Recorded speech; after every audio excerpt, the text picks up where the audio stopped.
can interview stories shared. Chill hangouts, no time spared.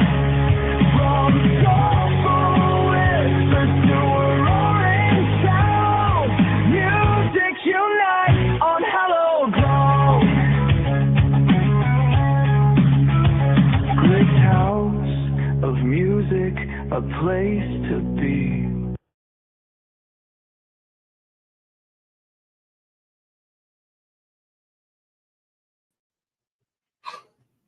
Goddamn this computer. What's going on, guys? Happy Tuesday. Give me 1 second. I'm going to go ahead and run through my spiel, and then I'm going to play music. And then we're going to bring Jay up. But no, I'm not. I'm just kidding. I'm going to play music. It's one of those Tuesdays, guys. I'm ready to scream. I'm not even kidding. I'm a villain, lurking in the dead of night. Something in my head ain't right. Check underneath your bed tonight. For a villain, I'm a villain. Evil to my wicked bones, tortured in my twisted soul. My heart is just a big black hole. I'm a villain. Couple Xannies mixed the purse was making it work. The way my modified my medicine was making it worse. Way I think it runs a place I seem it's a curse. I just killed this beat on race, so bring in the hearse. Now I smoke the gas and need for the syrup. The way my bars intoxicate, come and fucking making you slur. Get the light of door, devil, whichever preferred. Level is fly, I'm out this world. Why they scream the bird was the word? Wanna step to me, you better rehearse. Wanna kill me, better think about coming fucking kids to me first. Not the first piece that fucked around that's gonna get hurt. It's what happens when I come and spit a lyrical word. It's like I'm a villain, lurking in the dead of night. Something in my head ain't right. Check underneath your bed tonight. For a villain, I'm a villain. Evil to my wicked bones, tortured in my twisted soul. My heart is just a big black hole. I'm a villain. another evil creep or a rap villain. I keep my word when I come up in corrupt visions. Now your victims are fuck, Mr. Don't Give a Fuck syndrome. I'm just being honest, why I try to keep it a buck with them. It's not logic, fuck off while I go and make a million. Way these posters fake it, make it kinda seem chameleon. Way you blending with these retards while I go and make a living. While I twist these pages when I went from that killer to civilian. From the days of getting bullied, I sit inside pavilions. Turn a cope and skill into a fucking sick tradition. Break these bars out like a sick concoction. Now you gonna be hiding when you see the devil lying. I'm a villain, lurking in the dead of night. Something in my head ain't right. Check underneath your bed tonight. For a villain, I'm a villain. Evil to my wicked bones, tortured in my twisted soul. My heart is just a big black hole. I'm a villain. Keep the purse, keep the X, keep the kilos. Adios amigos, gamble the chips the night you play casinos. I'm across the line just to get a few Latinos. Way I feel a taco while I make these rappers eat burritos. Kinda low blow, eat a dick bitch, I own the egos. I be making tracks while you working in Home Depot. While I bat across the walk and make me pedo. Means I whistle at these dogs while I come and whip caminos. Go to bat for these souls, call me Great Bambino. Shut up before I beat a pussy while your girl comes in and hits the Dino. After hit the Tito, I'm so crazy, spitting round and round and round we go. I'm a villain, lurking in the dead of night. Something in my head ain't right. Check underneath your bed tonight. For a villain, I'm a villain. Evil to my wicked bones, tortured in my twisted soul. My heart is just a big black hole. I'm a villain.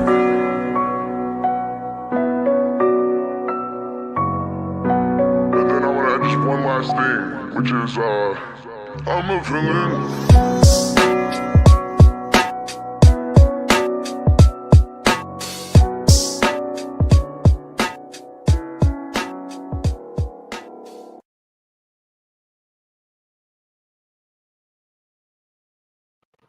Let's try that one more time, shall we? What's going on, everybody? Welcome to Glick's House of Music. You know who I am. I'm your boy, Glick. I put the Glick in House of Music.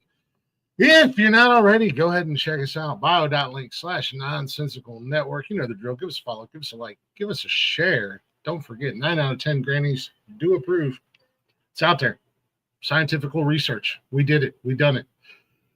You can find us on all the social media. Shows are live Monday through Sunday, basically, on YouTube, Twitch, and Facebook. And don't forget, you can listen everywhere.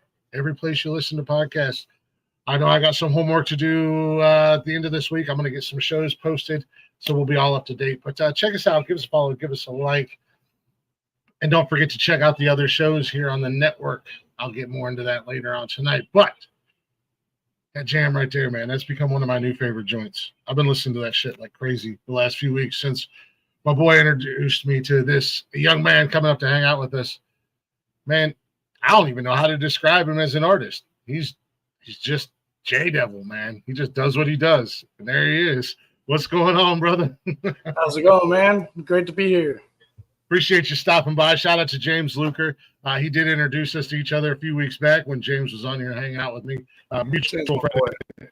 Yeah, that's he's like a little brother to me, man. So shout out to James Luker. What up, chat? We see you guys over there chatting away already. Shout out, chat. What up, King Reza? What up, King? Again, appreciate you coming on, bro.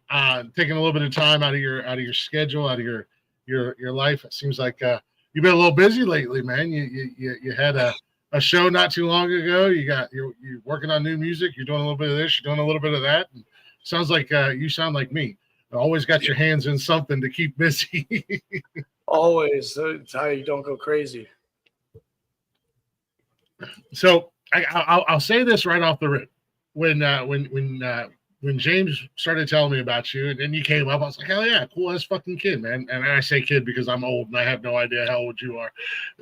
So let me go check out his music. And I was just like, not typically in my wheelhouse. It's got that ICP Juggalo vibe to it a little bit. But then I got to listening more. And I'm like, God damn if this kid hasn't grown on me. And his music, it hits and it puts you in like a some of it makes you want to fight. Some of it just is like right place, right time, right music at the end of the day. Has that always been your style, or are you still trying to find your niche, so to say? So it's not necessarily a style I'm searching for. It's really I just make what I feel. I started making music at a very young age, about 13 years old, and I used it as a coping mechanism.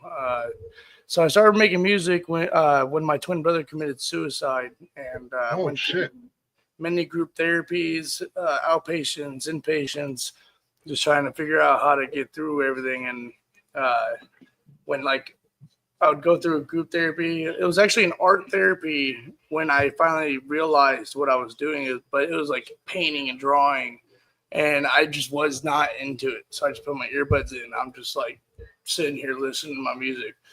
And the counselor comes over and says, so you enjoying your therapy? And I'm like, oh, I'm sorry, I'm not trying to be rude. She said, no, you're doing your thing. I looked at her confused, and she was like, music is therapy. Yeah. And it clicked. I'm like, huh. And then I started just making things that I wanted to, because I always wrote just notes of stuff in my little, it's not necessarily like a composite book. It's a composite notebook. And, obviously I wasn't as good as I am now, but I mean, we all start somewhere. I mean, yeah. Go back and listen to the very first podcast I did compared to what we're doing nowadays, and you're gonna go, "Ooh, why'd this guy keep going?" Hello, is anybody there? Rock Lee, what's going on, brother? I appreciate you. Best What's podcast up, on the planet.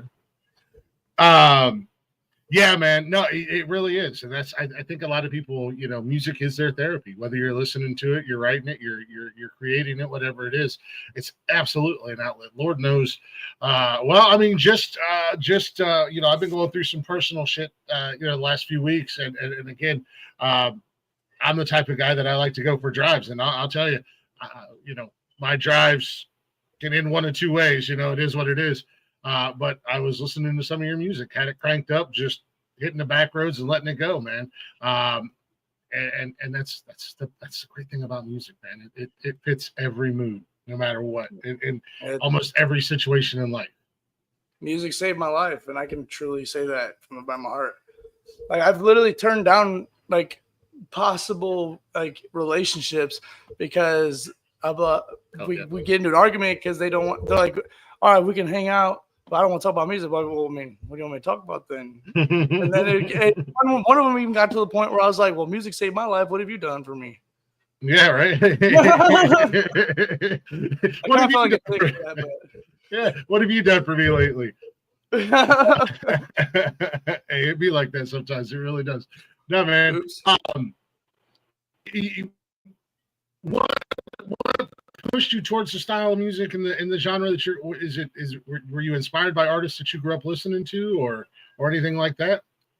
When I was growing up, I listened to like a mix of things. Me and my brother listened to a lot of Green Day, Linkin Park, 50 Cent, and honestly, at first, I actually didn't like Eminem at all. He actually pissed me off, and it wasn't his fault. It's because, so my brother, the way he died, he hung himself from the bottom of the top bunk with a belt. And on the song "My Name Is," he said, at age 12, I felt like someone else because I hung my original self from top bunk with a belt. And I just literally threw my MP3 player across the fucking room and broke it. Ah, yeah, damn.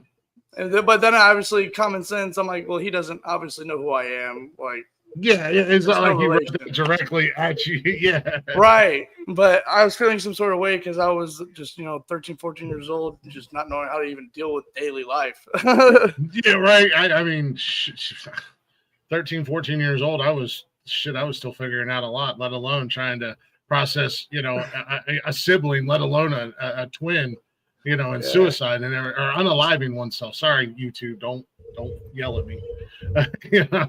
But trying to process that and deal with that with everything else that, we're as the hormones and puberty and teenage years and everything is already hitting us. And now let's go ahead and put this on top of you and see how. But I mean, it's they say that and not to make light of the situation or anything like that, but they say that things that happen to us in life and that everything happens for a reason. It makes us who we are today. What's up, Mikey? So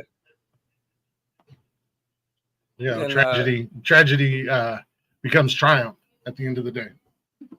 And I know I live for the both of us now. Whenever I do my music, I almost feel like when I make something beautiful that touches me, that's my brother doing it with me. Hell yeah. Oh yeah, man, that's awesome. I didn't expect this. I did not expect this when we set this interview. I didn't think you were gonna come bang right out the gate and here you go. Here's a little food for just like I told Mutter Clark. Shout out the old Mississippi Sound House, which is the logo right here. They actually helped me become the artist that I am now, and they gave me my gateway into the scene because I was actually the main actor in Colt Montgomery's music video "Lost Soul." And in that video, I play as an American soldier, and the song is about veterans coming home from war not being able to find themselves. And I was at my brother's grave while I'm in this uniform for the scene, and I start actually crying, and because I wish he was here to see all this. And Mater puts the camera down and says, "Hey, man, we don't have to put this in the video, man. Like, I'm sure Colt would understand." I'm like, the world deserves authenticity. Go ahead and put it in. Yeah, man, that's real. It's real. It's authentic. It's raw. It's genuine at the end of the day. And I think that's one of the cool things about your music is that when you listen to it, it's all those things wrapped up into one. So I mean, why not have that in a music video? It might be something hard to go back and watch and see, but it adds so much to that video without necessarily knowing the backstory behind it. You know what I mean? Yeah. Speaking of your music and being real and raw, I know we were talking a little bit, and you said you wanted to go back through and redo some stuff. Is it just because you're not happy with the way it came out? Maybe you want to play with it a little bit.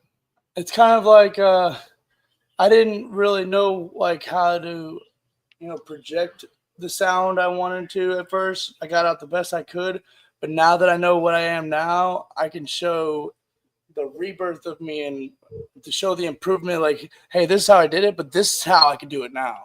Yeah. So that growth and stuff. Yeah, it's like a watch this. I'd be like a cool ass remix album. You put the original stuff like a side. Again, I'm old, so we had side A, side B when I grew up. You had like a side A would be the original, side B would be the new and improved. JDevil, so to say, the new and improved sound. Donald Dyer, hoorah, brother.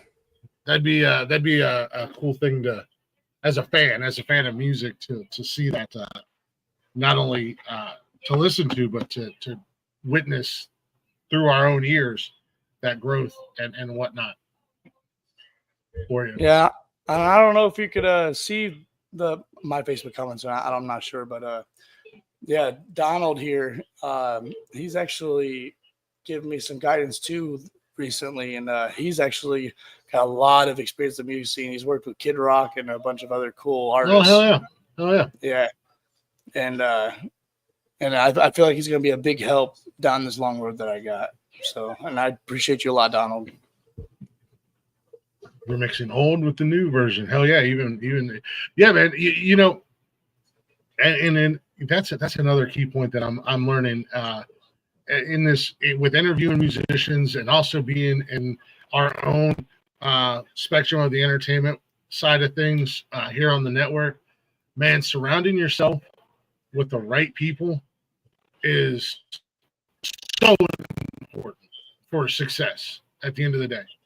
Absolutely. And it sounds like you're starting to get those people in your corner and have those people to back you up and assist you and give you advice and push you in the right direction. Do you feel like that, from where you began to where you are now? Yeah, absolutely. I was actually told this in high school. You're only as good as the people you surround yourself with. If you surround yourself with 5 bums, you're going to eventually become the 6th. If you surround yourself with 5 millionaires, you're eventually going to become the 6th, or at least in the 100,000s, hopefully. That's my problem. I need to find some millionaire friends. Right. Same. Jeff Bezos, Elon, hit me up. Any millionaires, millionaires, billionaires. If you got your ears on and you want to be friends, I'm pretty fucking cool. Plus, if you need security, I can pull security as well. Yeah, he's got to be a great friend. Look, he's got the beard of a lifetime. Come on now. Yeah. Look, he's got the belts to prove it. Yeah, and I'm the goddamn champ. Fuck you, Joe Rogan. Shit, I'll be friends with Joe Rogan at this point. Hell yeah. Mental, yeah, man, absolutely. Mental and emotional support is key in PTSD recovery. Absolutely, Donald. I got to agree with you 100%. And sometimes you find that through music and what it sounds like. And I'll go ahead and ask you this: when you write, does a lot of your writing come from the healing or personal experience or anything like that, or? A lot of it, yeah. Like lately, they're not posted on anything, but except for a couple of them, like there's like visuals of them, like Amazing Grace, My Apology. Before I started doing this all publicly, I lived a whole totally different life. I had everything that I thought I ever wanted. I had a 3-bedroom house. I had few cars. Never had less than $7,000 in my bank account. I had a girlfriend and her 2 daughters, and I loved them very much. And things just kind of just collapsed from under me, and I still miss them to this day. Mm-hmm. And I never got to tell the kids bye, and that's what Amazing Grace was. And I even contacted their father, even though me and him didn't see eye to eye, and I asked for his permission. And he said, yeah. Oh, yeah. And those songs are just about, me trying to find closure with it, which I'm still struggling with. But I know things happen for a reason. Oh, 100%. Got me over here with goosebumps, man. You're hitting my feels, man. Yeah, man. It's funny how life will throw us curveballs, and I hate to sound cliche and anything like that, but I think Rocky said it best, man. It's not how many times you get knocked down, it's how many times you get back up. I can't know? believe you just said that. That's literally my number one favorite quote in the whole world. There's even an Instagram video on my Instagram where it quotes that. Yeah, you know, It's not about how hard yeah. you can hit. It's about how hard you can get hit. Yeah. Keep moving forward. Yeah, you know, exactly, man. And you know, some people are just built different, and they can take the punches all day long and God gives his keep hardest going. battles to his strongest soldiers. Yeah, I didn't sign up for this fucking battle. God damn it. Yeah, I did. But here we are. Yeah, I mean, here we are, man. You know, and sometimes it feels like the hits just keep coming and the hits keep coming, but that's because, you know, some of us are stronger than others, and others can't handle it. So, you know, maybe we're tasked to carry those burdens for others, so they don't have to go through it. You know, but take one for the team, kind of. yeah, and you know, and turning that pain into something that others can you know relate to or learn from, or even go down their own journey of healing. I mean, even something as simple as what we do here. You know, we create an escape for people for just a couple hours a night or a few hours, you know, a week or whatever, so they can forget about the bullshit. And that's, you know, that's the great thing about people who write about tragedy and going through shit and dealing with shit, and musicians, in my opinion, as a music fan, I like when artists can put their heart on their sleeves and put it to pen to paper. Seems like you do a lot of that. Yeah, and like I can show this actually. This is no one actually gets to see this. Like they're not gonna be in deeply. You'll see the extent of how often I do this. So this is my little notepad. Mm-hmm. Each one is like a chapter book of lyrics. If I can get this thing, get the right angle. There we go. Yeah, great ads. Where's Justin? I need Justin. Okay, here it is. Nice. Each one's a different song. Jesus Christ, dude, that is a lot. Yeah, each one's either a different song, a different verse, a different cipher. I just want to say, yet another exclusive on Glick's House of Music. I get them all, bitches. Yes, sir. Man. So, do you ever dabble into the world of like freestyle or anything like that? Do you ever just like sat down at the laptop and was just like, fuck it, I got this beat I've been playing with, and I don't know what I want to do with it, and then you just sit down and do a little freestyle?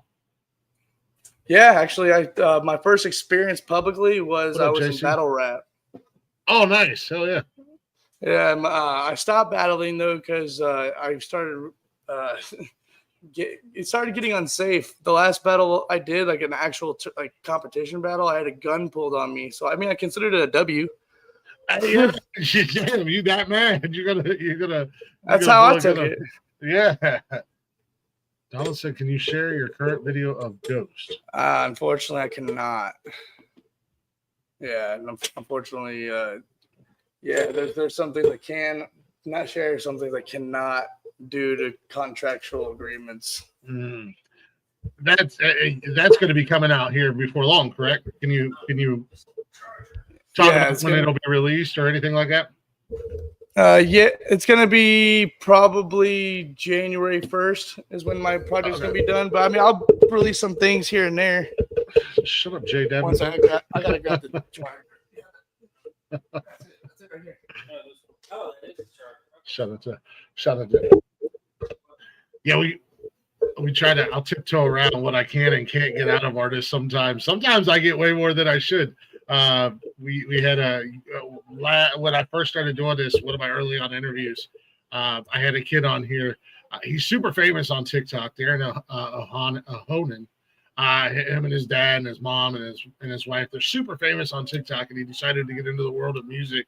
And I had him on here, and he was like, well, I don't know if I could. And he was like beating around the bush about everything. And his wife was in the chat, and she was just spilling all the fucking tea. And he was like, well, I guess we're going to talk about it. Yeah, actually, I have a manager. I'm trying to see if I can get him to come up. TJ? Yeah. Yeah, good dude. I actually got to talk to him for for a little bit a while back. When the first time we had the interview set up. Yeah, I'm looking forward to it. Like I said, I've been jamming out to Hey TJ, can you come on this interview with me? Villain like crazy lately, Donald. Trying to say shout out. Guys, I wanted to introduce you. Nice. Yeah, I can get you a link. Are you already on the interview? Yeah, we're live right now. We're live right now, buddy. I got to usually when I do the show, I just pick out the music, but I got the rare chance tonight to have Jay back there with me backstage as I was downloading the music and got his input on the couple songs that I should play tonight. And he picked one that I was already hovering on, and well, both of them I was already planning on playing. So it worked out perfectly. We didn't even mean to be, but we were on the same wavelength as far as what music to put up on the show tonight. The man that's about to come on here changed my life, man. He's given me opportunities that I would never have dreamed of. One being Jesse Howard is one of my heroes, and I got to share the stage with that man. Nice. And TJ did it out of the kindness of his heart. I never went looking for management. I never begged or anything. He chose to do it out of the kindness of his heart because he saw something in me, and that meant a lot to me. Oh yeah. This is absolutely. Yeah, man. And again, it's funny how people organically show up in your life right around that time that you kind of need them to. Speaking of getting to share the stage and stuff, is there anybody out there that I don't know do you write solo by yourself, or do you ever write with people or anything like that? Nope. I actually take very, very, very huge pride in writing my own lyrics. Nice. I've had people offer, and I kindly decline. I'm like, it's a pride thing. And as I said, I started in battle rap, and in battle rap, that was a diss. Mm-hmm. Hey, Precision here. He actually did a review of one of my open verses I jumped on with Jam Wayne. Hell yeah.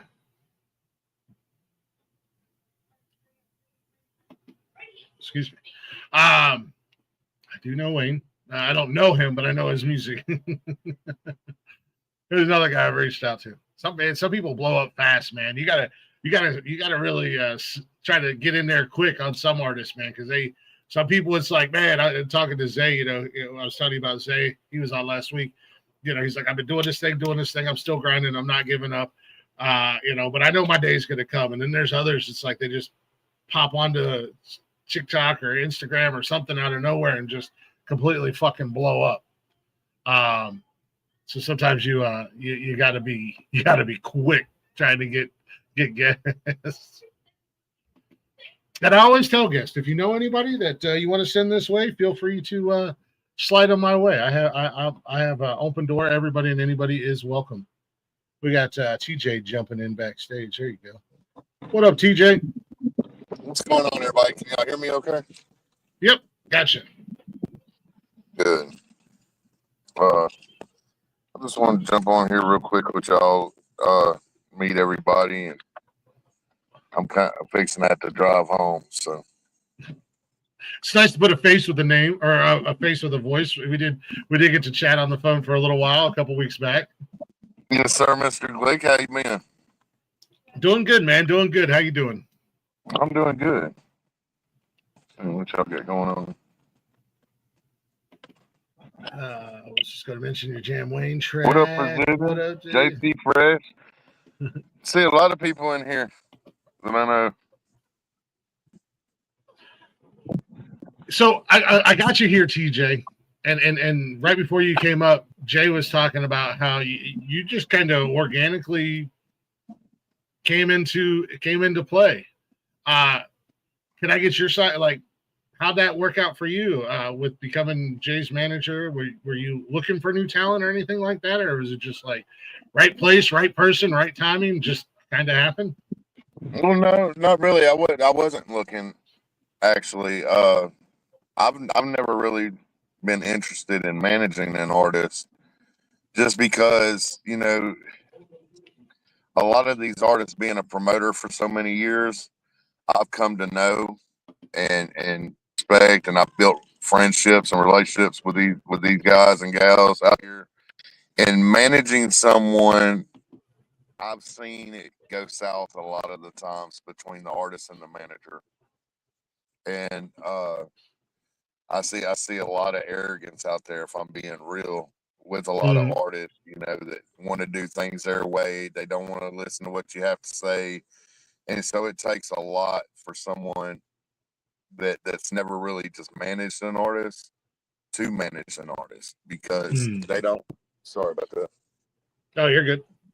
Because I just don't want to put myself in a situation where I mess up a friendship or a business relationship with anybody.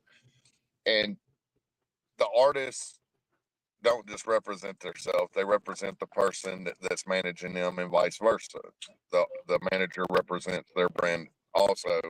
And when you get those variables mixing together, it could be it could very well be a disaster at times. You know, one person could make one person's brand look bad, or vice versa, or both. Mhm. So I never really wanted to manage anybody because of that. But I guess the temperature was just right, man. I got on a live one day, and I see this kid who's trying to be an artist, and get his music out there, and he's trying. He seemed genuine. He seemed like he was a good kid, and then I see people attacking him and calling him things that he's not. You know, like, I think when I met him, someone was calling him a pedophile. And I did my Jesus. research on the situation and realized that it was just someone running their mouth. So I started defending him. And I got tired of people that were seasoned in the game taking advantage of him Mhm. and trying to keep him down and hold him down by talking shit about him. So I kind of took on the big brother role right there. It was like a Hell natural yeah. instinct for me. I was like, hold up, if y'all gonna fuck with him, y'all need to go through me first. Don't talk shit about him or you're gonna have a problem with me, type thing. Mhm. And then I kind of looked at his music, and he's got talent. He's got a lot of talent. He's very lyrical. He just needs to be pushed in the right direction. So from there, I decided, hey, you know what? I'm going to be this kid's manager, and I'm going to kind of cover him from all the bullshit and try to guide him in the right Yeah. direction. So that's how Yeah. that came to be. Does it almost seem, and you being a promoter and whatnot, now starting to slide into the managerial role, and as an outsider, me being an outsider and a fan of music, it seems like in some genres of music, you have guys that have been around for a little while, and they do want to hold down these younger art. They're almost gatekeeping in a way. You know, they want to take advantage, and they want to hold down these younger artists, whether it's jealousy or whatever. Do you see that? Do you agree with that, or am I just way off base with that? No, I wouldn't call it. I don't know. I know a lot of artists out here are much.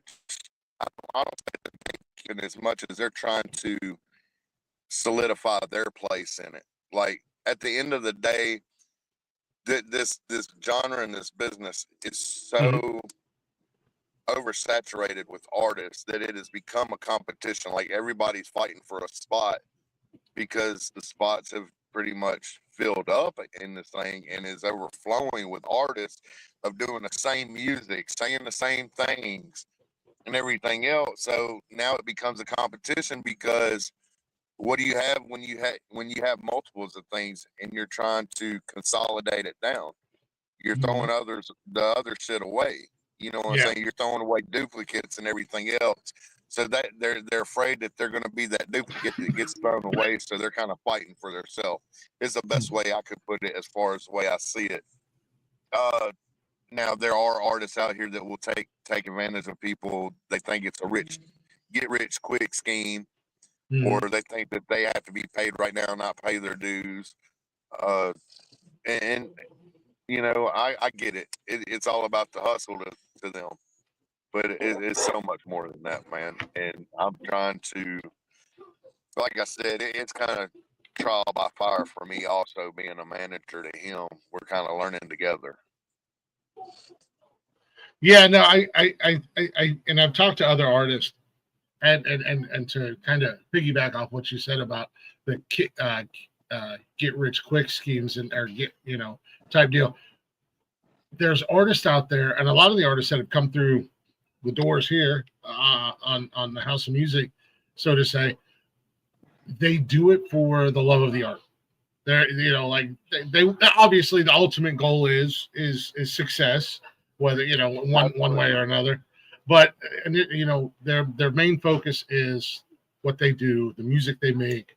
They want to make sure it's good. They want to make sure it's quality, and it's also really weird to me how like different genres of music treat their peers, because I have had a lot of country artists come through here, and in the country world, it seems like they're pretty big family. You get your bad apples, but you're going to have that regardless anywhere you are or anywhere you go. You're going to have your bad apples. But for the most part, in the country world and even the rock world, they seem like they really look out for one another, and they push each other. And talking to a lot of artists down in Nashville, and they're like, "Oh, man, I filled in for so and so's band because they didn't have a singer, or so and so's guitar player came and helped me because my guitar player broke his hand, at work or whatever." But then you have other genres that are just like, who can I step on to get a little bit further ahead? And unfortunately, it's usually the little guy who's actually out there, in my opinion, putting the best quality and actual really good music out there, not just trying to create I say this a lot, a TikTok trend. That's because a lot of them feel threatened by someone who puts out good content. Mm-hmm. They feel threatened, and they have to do away with them as soon as possible because they feel like they're going to be overshadowed by someone who's doing better than them. That's a big part of the problem in this genre, man. A lot of people, when you say gatekeeping, I don't see it as gatekeeping. I see it as survival of the fittest. And people click up out here, and they use those clicks to push other people out. But what people don't understand, this is why I don't believe in gatekeeping. There's over 8 billion people in the world, right? Yeah, right. Not everybody is over there in that one group of people. So if you're being gatekept, it's because you're gatekeeping yourself. You're keeping yourself in a box, because there's plenty of platforms. There's plenty of demographics and fan bases that you can target that's not their fan base. Yeah. So 100%. To say that I believe in gatekeeping. I believe in people gatekeep themselves because they're too hung up on trying to be a part of a crowd. Mm-hmm. No, absolutely. I mean, unfortunately, in the entertainment world, you're going to have, you look at the country circle and or the rock circle or your guys' genre or rap or hip hop or any of that. You're going to have so many people trying to do the same thing. They're not trying to do the same thing. Being a promoter for so many years, I have connections in different genres, like so many different genres, especially in the rap. Like when I say genres, I mean subgenres. Your country rap, your trap rap, your horrorcore, or hell, I think I've even discovered somebody here not long ago. I told them I felt like they were hippie rap, and I ain't never heard of no hippie rap. But that's what it felt like. So that might be a new subgenre coming out. You never know. But yeah, you never know. Peace, love, and handles. Yeah, right. You ultimately you just try to find your little spot, and it's the same thing with podcasting. I mean, I tell the guys all the time, just be ourselves, just be yourself, be genuine, do what we do, and people are gonna love us, they're gonna hate us, they're gonna find us, they're not gonna find us, whatever it is, But we don't need to pretend to be somebody else or somebody that we're not. Let's just do our thing, correct. I try to set myself apart as a music show because, yeah, it's an interview, but I also like to hang out with the artists. I also like to get to know the artists and who they are and have some laughs. And I've been very fortunate and very blessed that a lot of friendships have come out of it. And I'm grateful for that and thankful for that because they're like, hey, Glick, I got this new song. You want to? I'm like, I'm already on top of it. I've already got it downloaded, and I'm going to play the hell out of it across the network. You know what I mean? Glick, are you aware of the show that I'm having November 8th? I am not. Go ahead and promote it. Let us know. Let everybody know. Well, I was going to ask if you wanted to come out. I've already got there's one social media group that's coming out to do interviews with the artist, Education Connection from Missouri. Okay. I'd like to invite you if you wanted to come out. You're more than welcome. I'm having a show for my little brother with cerebral palsy. He's in a nursing home. I'm gonna bring him out. Everybody, he's very well known. I have him on lives all the time. He's in a wheelchair, and we got a show out here in Pulaski, Tennessee. My flyers on my page, on JDevil's page, okay, and everything. But if you'd like to come out and interview artists, you're more than welcome to on that day. Let me look at schedule wise and finances, and if I got my kids. That's going to be the most important thing. If I got my kids, yeah, for sure. Yeah, man, that would be amazing to come down and meet everybody and hang out. I like doing things like that, especially to network for artists, to create a networking opportunity for other artists. That nobody paid for a slot, nobody's paying. I think if the fans want to get in or whatever, they pay $20 at the door or $30 for a couple. And whatever comes in at the door will go towards my little brother to get him Christmas or winter clothes and stuff that he needs. Hell yeah. On SSI. And man, Big Smo's going to be there, meet and greeting with everybody that pays to get in. Free meet and greet to hang out with Big Smo. I also got several other artists who are planning on coming. They're trying to move dates around that I can't announce. Just gonna kind of let it be a surprise if they do show up. But some bigger artists, when I say that, they're kind of on Smo's level. Yeah, absolutely. I'll 100%. And send me that flyer over, and we'll throw it up on our social as well. We can pin it on our social. You'll send that to them. Yes, sir. Yeah, we can 100% throw that up on our social. We can actually get it up onto StreamYard as well and share it out.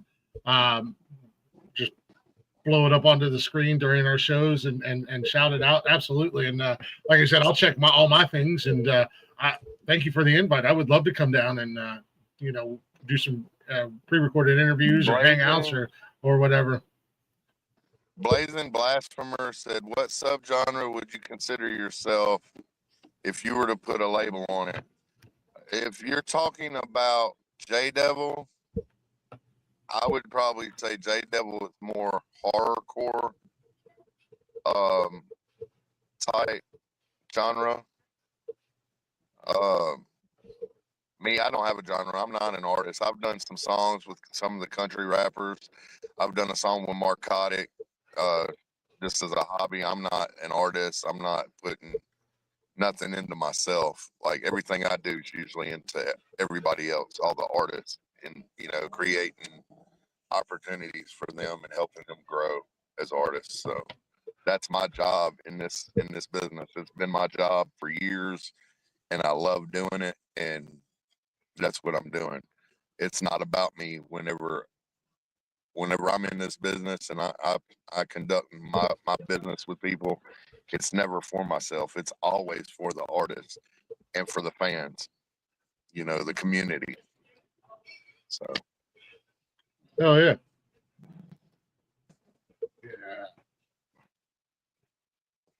Got it. All right. I got that flyer. We can get that shared out for you guys as well. I like the championship belt there on the front of that. Can I bring mine with me? Hey, absolutely, man. That belt actually belongs to my brother. That is my brother's belt. If you zoom in on it, the nameplate says Big Bad Bubba on it. Big Bad Bubba. Hell yeah, that's awesome. I took a picture of that belt. The Yeah. guy that helped me with the flyer, he put that on there for me. So Hell yeah, that's awesome. Is your brother a wrestling fan or? he's been a wrestling fan his whole life. Me and him both, you know. Oh yeah. Okay. We always watch. I always watch wrestling with him. His favorite wrestler is the Undertaker. Nice. Daphne McCool, Jeff McCool from. My mind just went blank. But Jeff McCool and Daphne McCool, the Undertaker's wife is Jeff McCool's sister, and he's an artist in country rap. Daphne's gonna send Bubba's belt off to the Undertaker and have him sign it. Nice. That's awesome. That would be really cool. There is a horrorcore artist that one day I hope to collab with, and that's Skits Craven. One day. We're going to be presenting my brother with an award too at the show on stage. A friend of mine got one of those glass. What's up, James Luker? Looks like a little spade type award. And it's going to have Promoter of the Year with his name on it. So nice. Just so he can feel like he's a part of what I'm doing. Hell yeah, that's awesome. Hey James, what's going on, little bro? Yeah. If I can get down there, I'll absolutely. Because these are for the Saturday night show that I do, whichever side it is. These are custom made championship belts that have the show logo and everything on them. And they've got my name and stuff. And then I've got a Smoking Skull belt as well. So I'll at least bring one of them down if I can get down there. I'm a huge wrestling fan, so I had to have a custom made championship belt to represent the show. But that's awesome, man. That's a really cool event. I like that. I like what you do for your little brother, man. And that speaks volumes. Who you are as a person and a big brother. I mean, I'm a big brother. I got 4 sisters, 4.5 sisters. I got 4.5 sisters. There is a story about my little brother, man. So me and my brother have the same dad, different mothers. His mother was full-blooded Hawaiian. Her name was Rose, and my dad used to keep in touch with him. That's how I always kept up with him where he was at. Mm-hmm. In 2004, my dad passed away, and I kind of lost contact with my brother. And for 13 years, I looked for him, and I can't tell you the countless dollars I spent going from state to state, going to old addresses that I looked up from him and everything. And 2017, the mother of my children found my stepmother, and I got in touch. In that town, I was told that he was on hospice, and I'm freaking out. And so I called Brunswick, Georgia. We lost him. It's all right. He'll bounce back. Yeah, he might have disconnected. So Blaze asked, he said, you guys are at a strange music area. Any potential collabs there in the future for you that you can speak on? I have talked to Stevie Stone before, but that was a while back. But we didn't go into much detail on any ideas. So anyway, I found my brother in 2017, went and surprised him. And in 2018, his mother found out she had pancreatic cancer.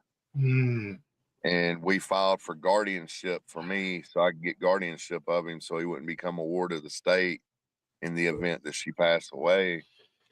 And I waited months for a court date. I finally got a court date, and they granted me guardianship.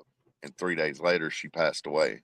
So it all happened really, really fast, where I had to bring him to Tennessee from Brunswick, Georgia, get his Medicare, Medicaid, and SSI set up in Tennessee. And, you know, the houses up here aren't really handicap accessible where I was living. So, and it's hard for me to lift him. He weighs as much as I do.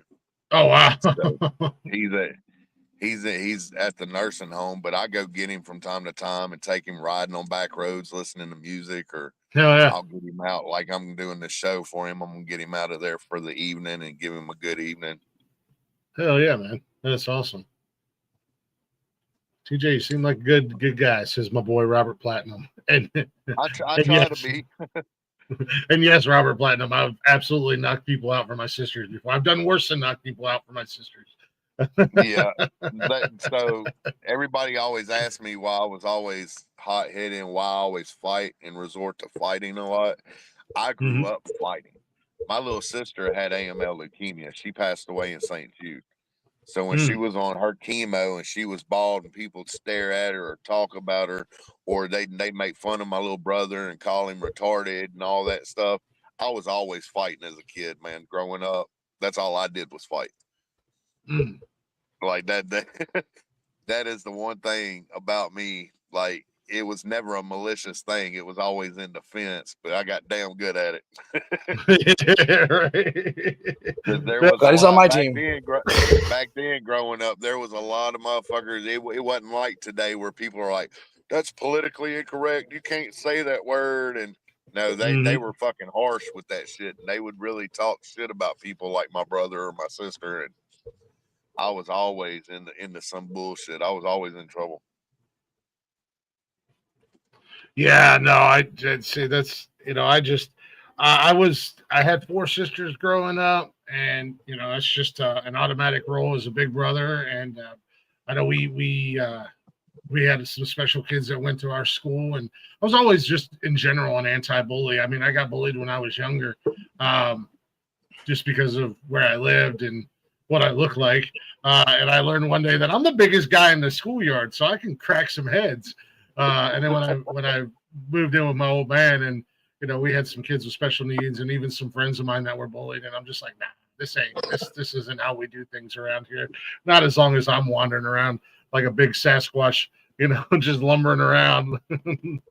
Right. So it kind of became it became a necessity, not a want, but a necessity to learn to throw hands and be very good at what I did. Oh yeah. Well, see, I was the complete opposite. I was the smallest guy on the schoolyard. You know what I mean? Like, up until about my late 30s, I never weighed over 160 pounds. Like, I was a twig. But I learned how to get my strength up and use my speed and agility and stuff. And then I just started. Once I got older, I kind of blew up from there. Now I'm a fat motherfucker. I was like 14 years old and 6 foot tall and 200 pounds. So, Yeah, that wasn't me. What's going on, Miss Krista? 5'8". Yeah, I'm like 6'2", 6'3" right now. 6'2", I think 6'2"-ish. About 200 and 280, 290. So I'm just a big boy. Everybody here on the network calls me a squatch, so I'm okay with it. No, man. So back to JDevil. We're working on some things. He's kind of recreating his sound, his brand. He's revamping it right now. We're in the process of redoing a lot of things and getting him prepared, to go full force next year.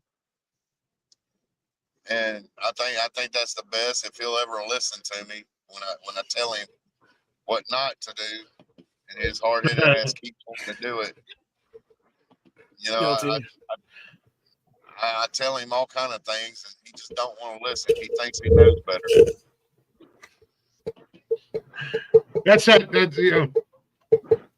Jay, how old are you, man? If you don't mind me asking. 29.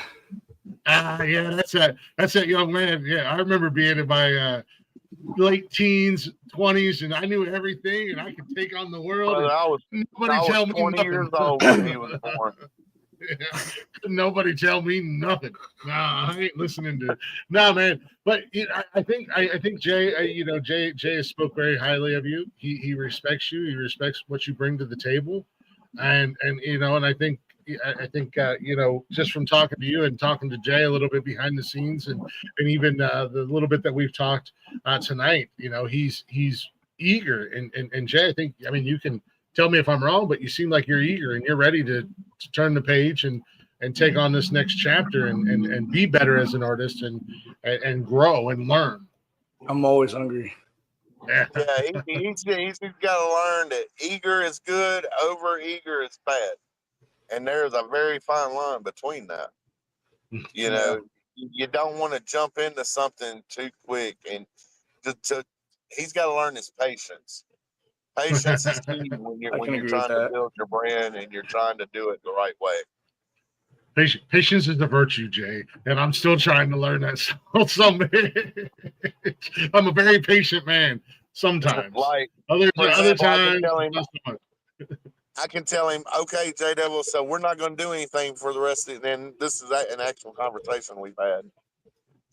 All right, JDevil, we're not doing anything else this year. You come down for the show and perform it at Bubba's show, but as far as making music and all that, like, I don't want you to do anything the rest of this year right now. I want you to save your money up. That way you can get the proper equipment for good sound quality. I want you to, you know, do your research, kind of read up on things and tighten yourself up before you even step back in a studio or record yourself. And the very next day, he's sending me a song. Look, this song I just recorded. Like, come on, bro.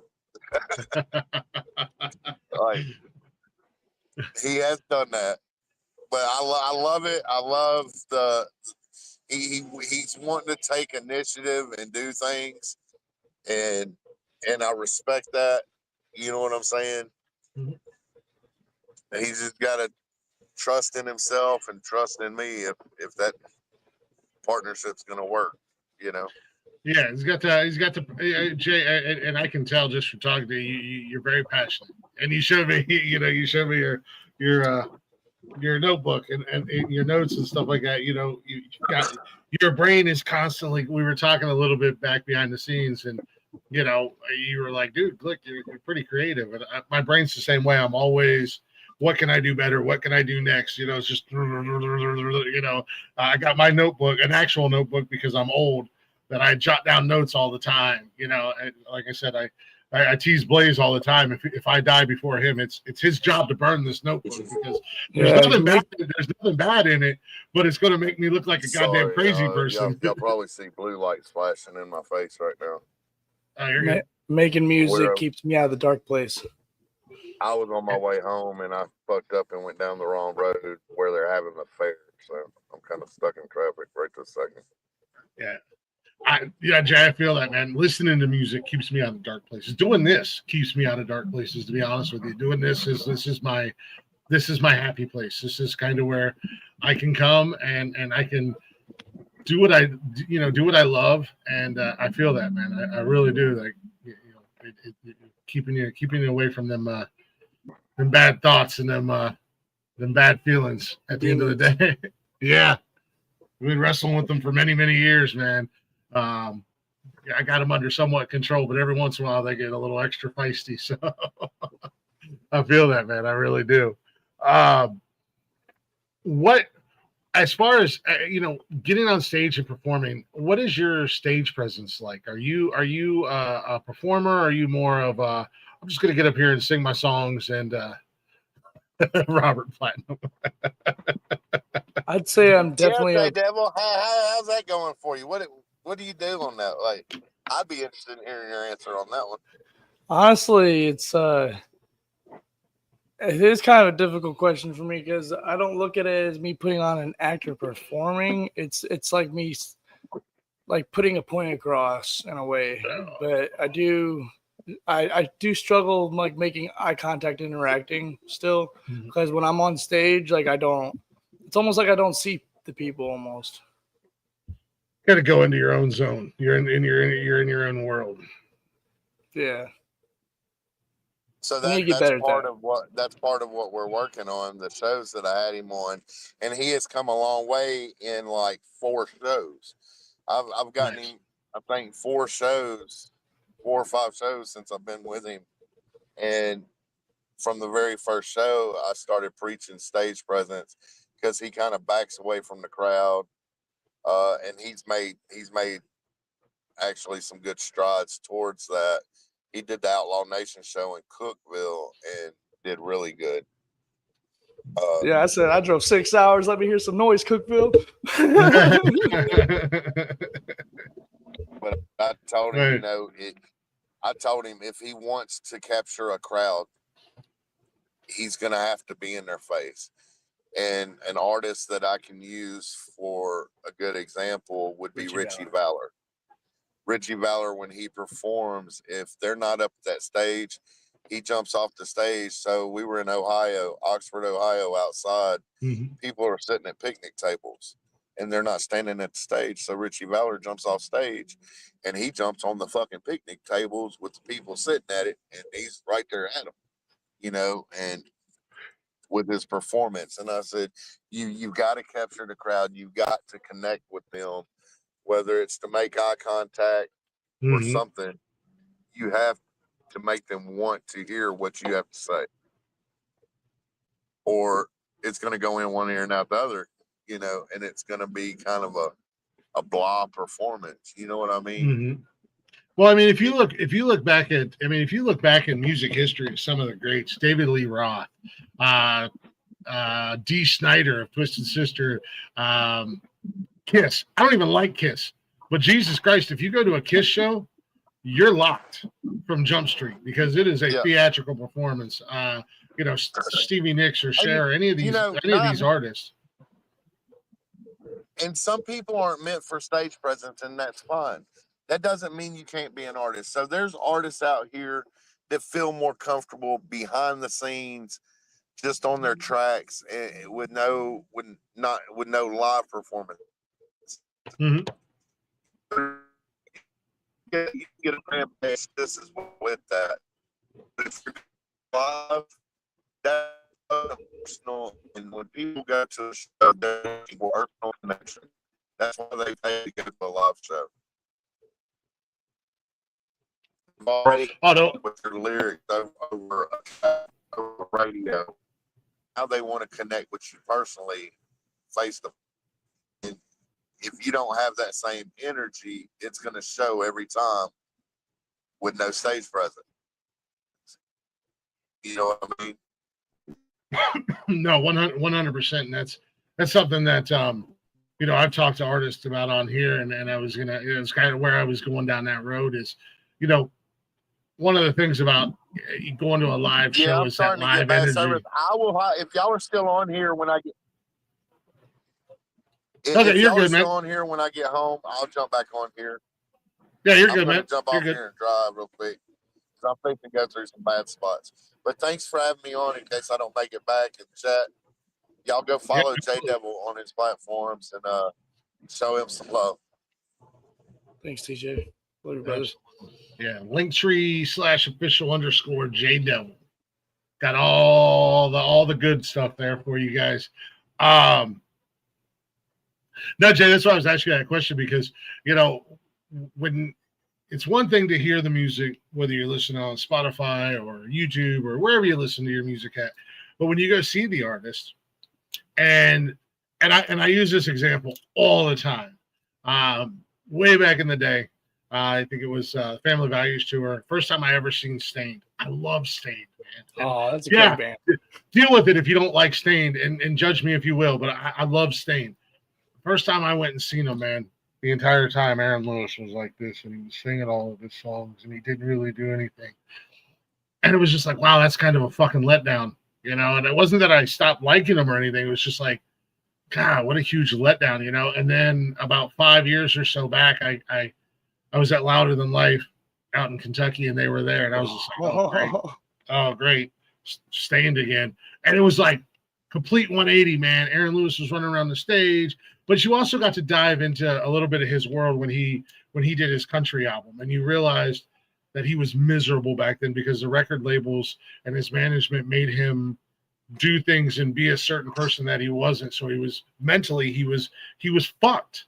And then looking back on it was like, wow, that makes a lot of sense. I was older and I understood more. And I'm like, wow. And then you see him, 20 some odd years later at Louder Than Life. And it was an amazing set, man. They were fucking awesome.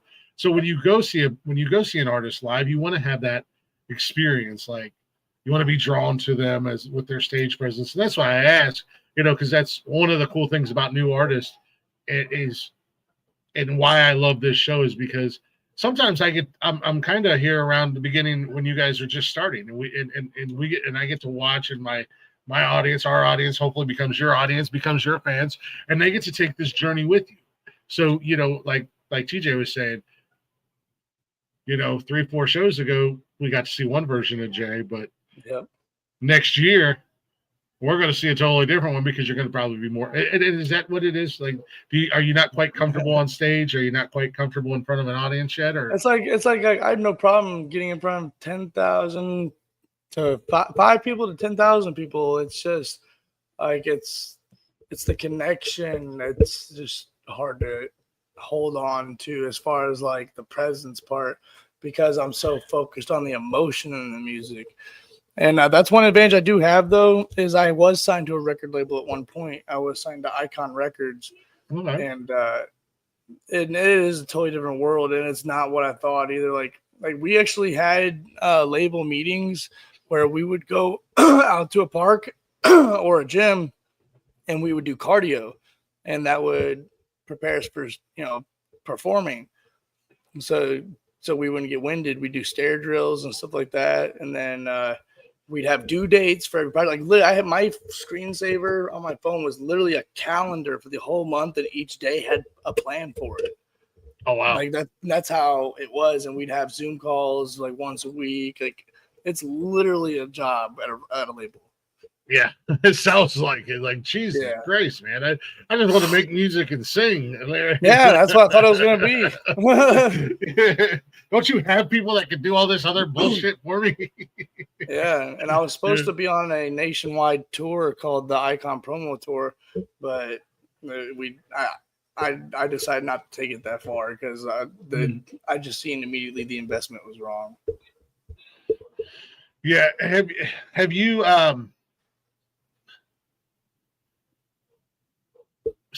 since going independent, are you happier being an independent artist?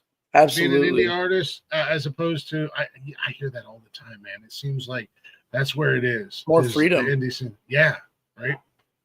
Like literally the first song they released, which is not even out anymore, I made them take it down, was a song called My Ever After. And I had a plan where each song was already made, but I just had to record them, and it was in an order to tell a story. And My Ever After was going to be towards the end of that story, and that was the first one they released. Oh, Jesus.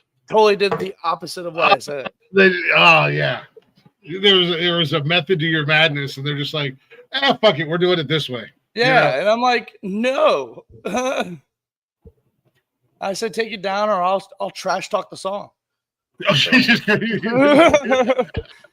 I'll shit on my own song, motherfucker. I swear, I will too. Especially when when you're doing it out of my vision. Like that's literally what do you call that?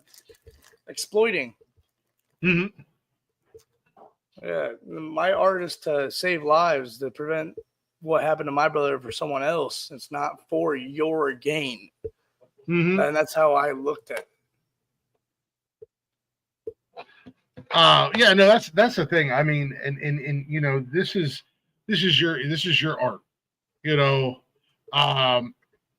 You can't tell somebody how to do what you're doing. It's kind of like somebody telling homeboy that painted the Mona Lisa, like, yo, make her smile, bro. I swear. Yeah, like, no, because then she's not this. We don't have this iconic masterpiece. His mother making his dad. Yeah, or the Sistine Chapel. Like, don't do it this way. Nah, bro. I know what I'm doing. I'm the artist. I'm the guy who's writing these songs. You're the guy who's performing these songs. You're recording them. You know how you want them to go. Like, don't come in here. This is not your circus and it's not your monkeys. So I'm gonna need you to calm down. I got my monkeys in line. Yeah, and I had to start a couple platforms completely over because of them. Because my manager at the time, her name was Drea. She was also a former hip hop artist, female hip hop artist in St. Louis, and she's done songs like Lil Baby. She knows Lil Boozy. Her cousin is Head Crack from the Ricky Smiley Morning Show. Like, oh shit. And actually, Headcrack actually commented on one of my videos on my YouTube channel. If you look up "Word from the Devil Freestyle," he actually said "dope." He sent me a voice message on Instagram saying how much he liked it. Hell yeah, man! That's what's up. That's what's up. And she just completely screwed me over, like big time. Oh wow! Yeah, every promise she made was not true. I don't understand the mindset of people when they do that in life, when they they make you all these grand promises and they say they're going to do all these things for you. What do you gain from that? Like, what do you gain from doing that to somebody? Same thing with the coast to coast contest. Me and two local artists around here named Jay Grip and Teddy XD. Jay Grip does he's like a college house party rapper, and Teddy doesn't want any recognition. He doesn't want to do shows. He doesn't want to do it. He just does it to do it. And every time he does get on the mic, it's all off the dome. And we made this song called Mosh Pit, and it was a huge banger. And Coast to Coast not only told me I was accepted to Coast to Coast, but kept calling my phone. And then I finally answered, and I'm like, "What's up?" And they're like, "Oh, well, we love this song, and we'd like you guys to come out. We guarantee. All right, so we'll bring you into the St. Louis contest. You guys will automatically win, whatever, and we'll fly out to Florida. But that's when you're going to have to really compete." So they're pretty much setting up these artists for failure. They're paying their way to get on this stage in St. Louis in hopes that their dream's going to come true. Nah, I told them to get bent. I will never work with that company ever. Yeah, man. And it boils down to you got to do what's best for you. I mean, you and your music, you're a brand. You know, whether you're performing or making music or just walking down the street, you're representing your brand. You know, you as a person, and you got to take the right moves for you. That's going to expand your brand, grow you as an artist, as an individual, and open the door to collaborations with the right people at the end of the day, as you grow as an artist and as you get better and everything else. I want everybody to eat. Yeah, man, that's one of the sayings that I stand by is, if I'm eating steak, my boys are eating steak, or my people are eating steak. Like, if you're at my table, we're all eating. We're all eating the same thing. I'm not gonna sit over here and have me a big old ribeye while you're munching down a butter and cracker sandwich. You know, like, get this man a steak, goddammit. T-bone or sirloin. Right. Yeah, TJ made a good point. Has to be marketable. Yes, marketing, it's very, very important because you have to make yourself relatable. Mm-hmm. Yes. If people don't relate, they're not going to care. Mm-hmm. Yeah, it has to be marketable. Yeah, man. And that's a big thing in today's world. Like, we were talking behind the scenes, and about algorithms and falling right into the right algorithms when you're doing shorts and reels and stuff like that. And you seem to be a little bit more well versed in it than I am. I look at social media as a they did a study on it. There's only two things that a viewer decides whenever you put out a reel. They'll come across your reel and they'll ask themselves, okay, what is this? And the second thing will be, do I scroll or stay? Mm-hmm. Yeah, exactly. And for me, and I think there's a lot of people out there, and I know I've interviewed a lot of people, or let me rephrase that, because this is an interview. I don't do interviews. I do hangouts. I've hung out with a lot of artists that feel the same way. Man, social media is it's a necessary evil. Mm-hmm. You know, you have, if you're going to be in the entertainment world, you have to use it to your advantage. Yes. Because it's only going to help you grow. It's only gonna make you more marketable, make you, put your, like, I got to put my stupid face in front of you motherfuckers every chance I get. Fuck the fact that I'm doing like 16 hours of podcasting or more a week. You know what I mean? Yeah, fuck the fact that I'm live for 16 hours.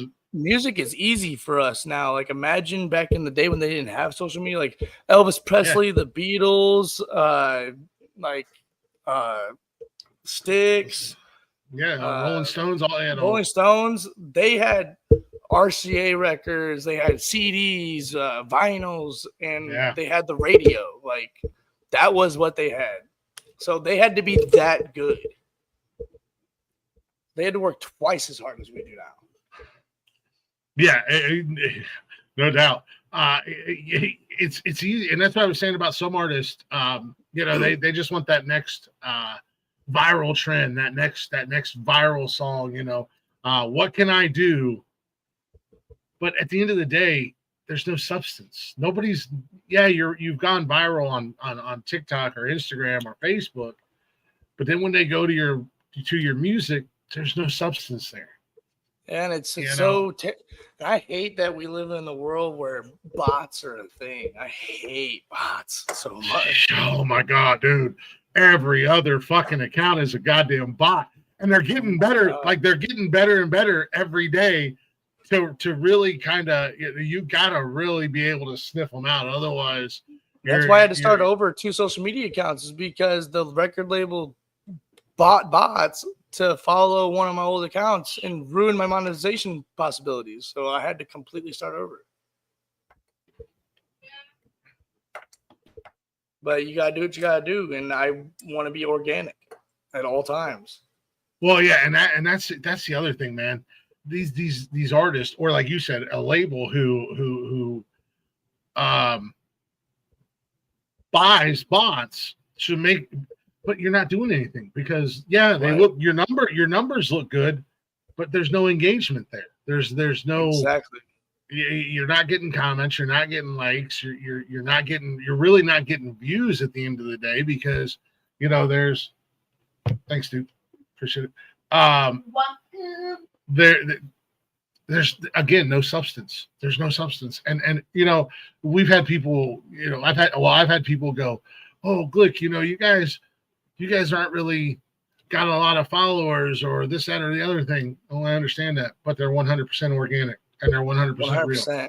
And those, you could have 30 real followers as opposed to 30,000 fake followers, and those 30 real followers will count way more than those 30,000 fake ones. Yeah, because they're engaging, they're liking your shit, they're commenting on your shit, they're partaking in the lives, they're doing all the things that you need. So I'd rather have my 20 absolutely 100% real authentic followers, real fucking people, over 20,000 bots, that are just literally just kind of sitting there in the internet world, just cluttering space at the end of the day. And with that being said, shout out Chad, because if it weren't for you guys, we wouldn't be here. No, 100%, man. Since you've had to restart, you said you've had to restart a couple of times. For you personally, that we're talking about it. I don't mind doing the uphill grind, but for you personally, what do you fortunately we haven't had to start over, but having to start over a couple times now, how do you personally feel about that? I mean, is it frustrating, aggravating, just like goddamn, man, I really put all this work in, and like how's that leave you kind of feeling at the end of the day? It is heartbreaking at first, but then you gotta look at it like, okay, well, this is happening for a reason, so this has got to be some sort of test. Well, guess what? I'm gonna eat that shit. Hell yeah. And that's one thing I learned in the Marine Corps, is always get up. Earn, never given. Oh yeah, that's right. You're a vet, man. I forgot you. Yeah, I remember we briefly touched on that. Yeah. Yeah, I served in the Marine Corps. Nice. Hell yeah. Hoorah. I was waiting for it. I was gonna. You guys can't help yourselves. The yellow crayons are my favorite.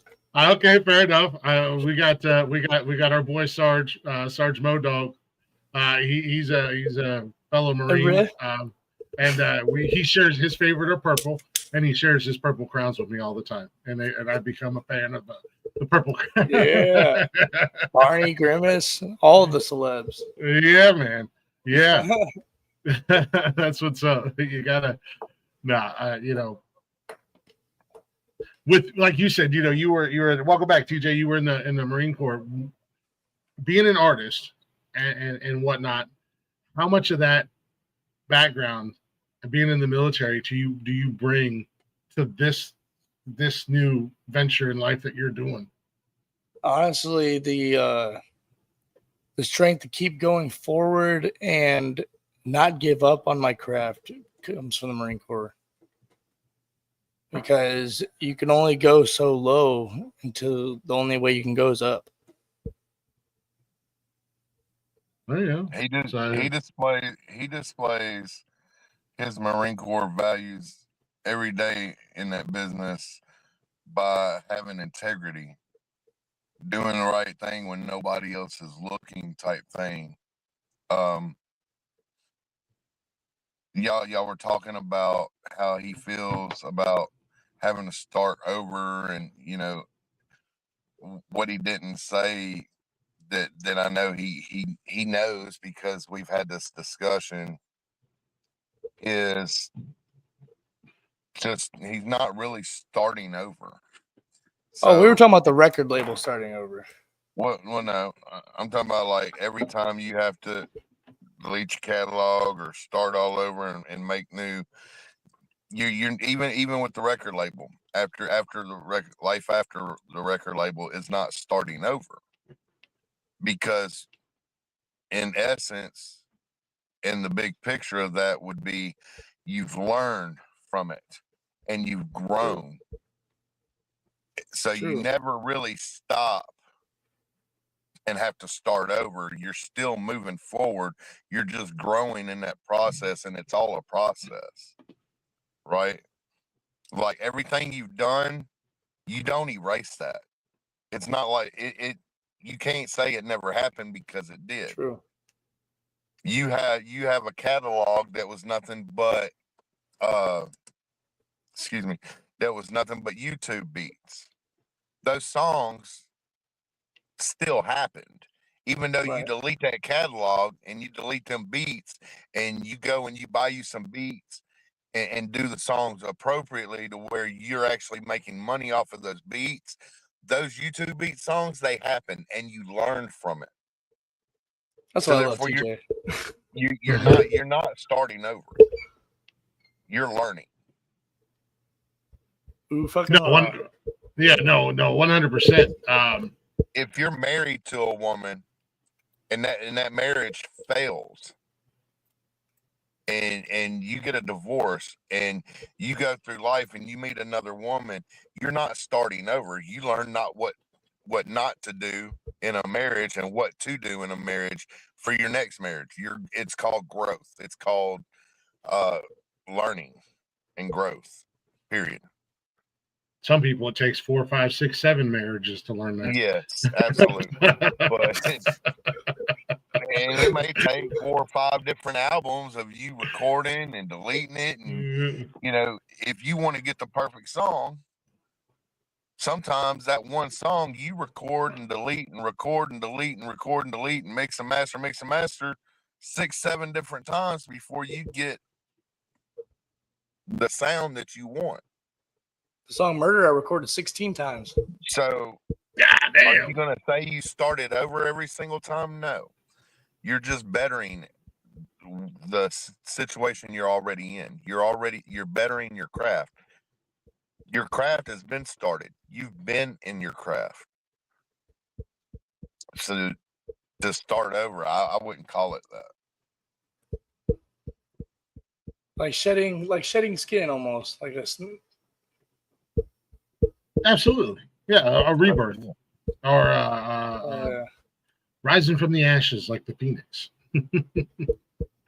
TJ brought up the beats. For you, Jay, do you make your own? Do you come up with your own music, or how do you go? I used to find them off. You got plenty of time to learn, so yeah, I would. I used to find them off YouTube, and I got comfortable with 2 companies that made beats. One was a producer named Freak Von Workham, and the other one was Tuna Beats. And I was really comfortable using some of their stuff. But like you said, like I wasn't getting the full potential of like what I deserved as far as what I would make in my craft. So one thing that I am learning now is meeting these producers and buying beats from them where I have 100% rights to all of them. So they're my songs. Nice. Who taught you that, JDevil? That man right there.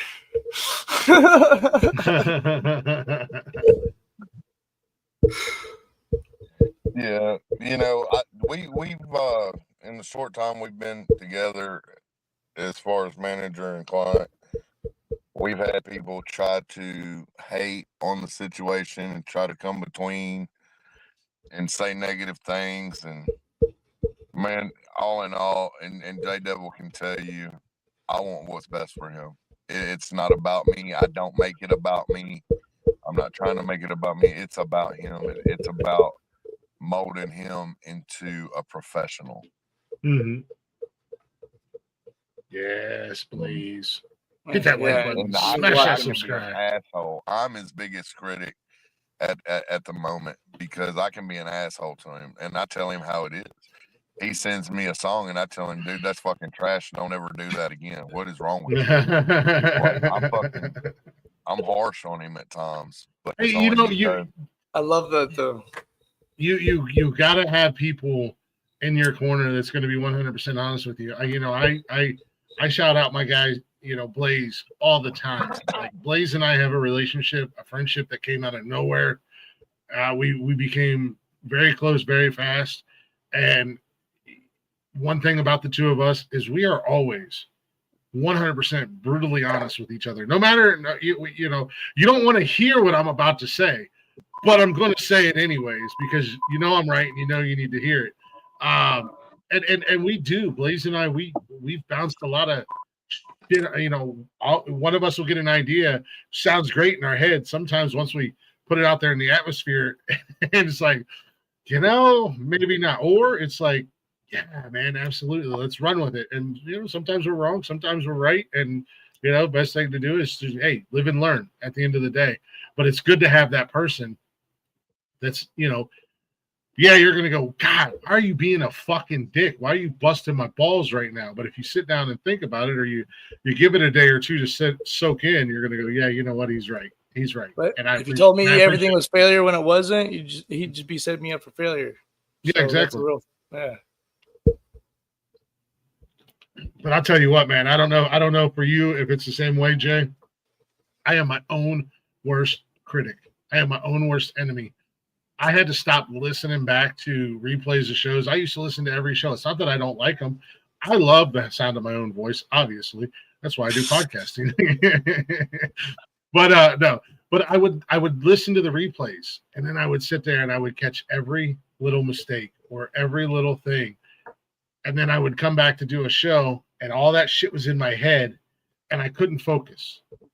And then the next show was even worse, and it was just like, God damn it, I gotta stop listening to these replays because I'm kicking my own ass over here over stuff that I don't need to kick my ass over. Do you ever find yourself in that situation when you listen to playbacks or anything like that?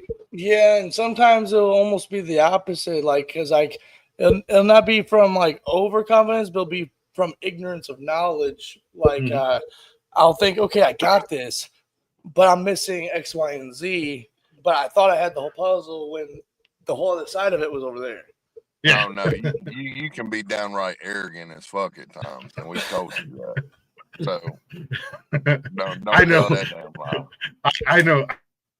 I know nothing about having an ego or being arrogant. I am the most humble podcast host you will ever meet in your entire life. I would never go make custom-made championship belts and call myself the champ. Hey, that's what's beautiful about hip hop, though, is every rapper wants to be the best rapper. Yeah. You gotta have, I think to be in the entertainment world, you gotta have a little bit of arrogance about you, confidence, maybe a little overconfidence. You gotta have just a little bit of it to succeed. Have confidence.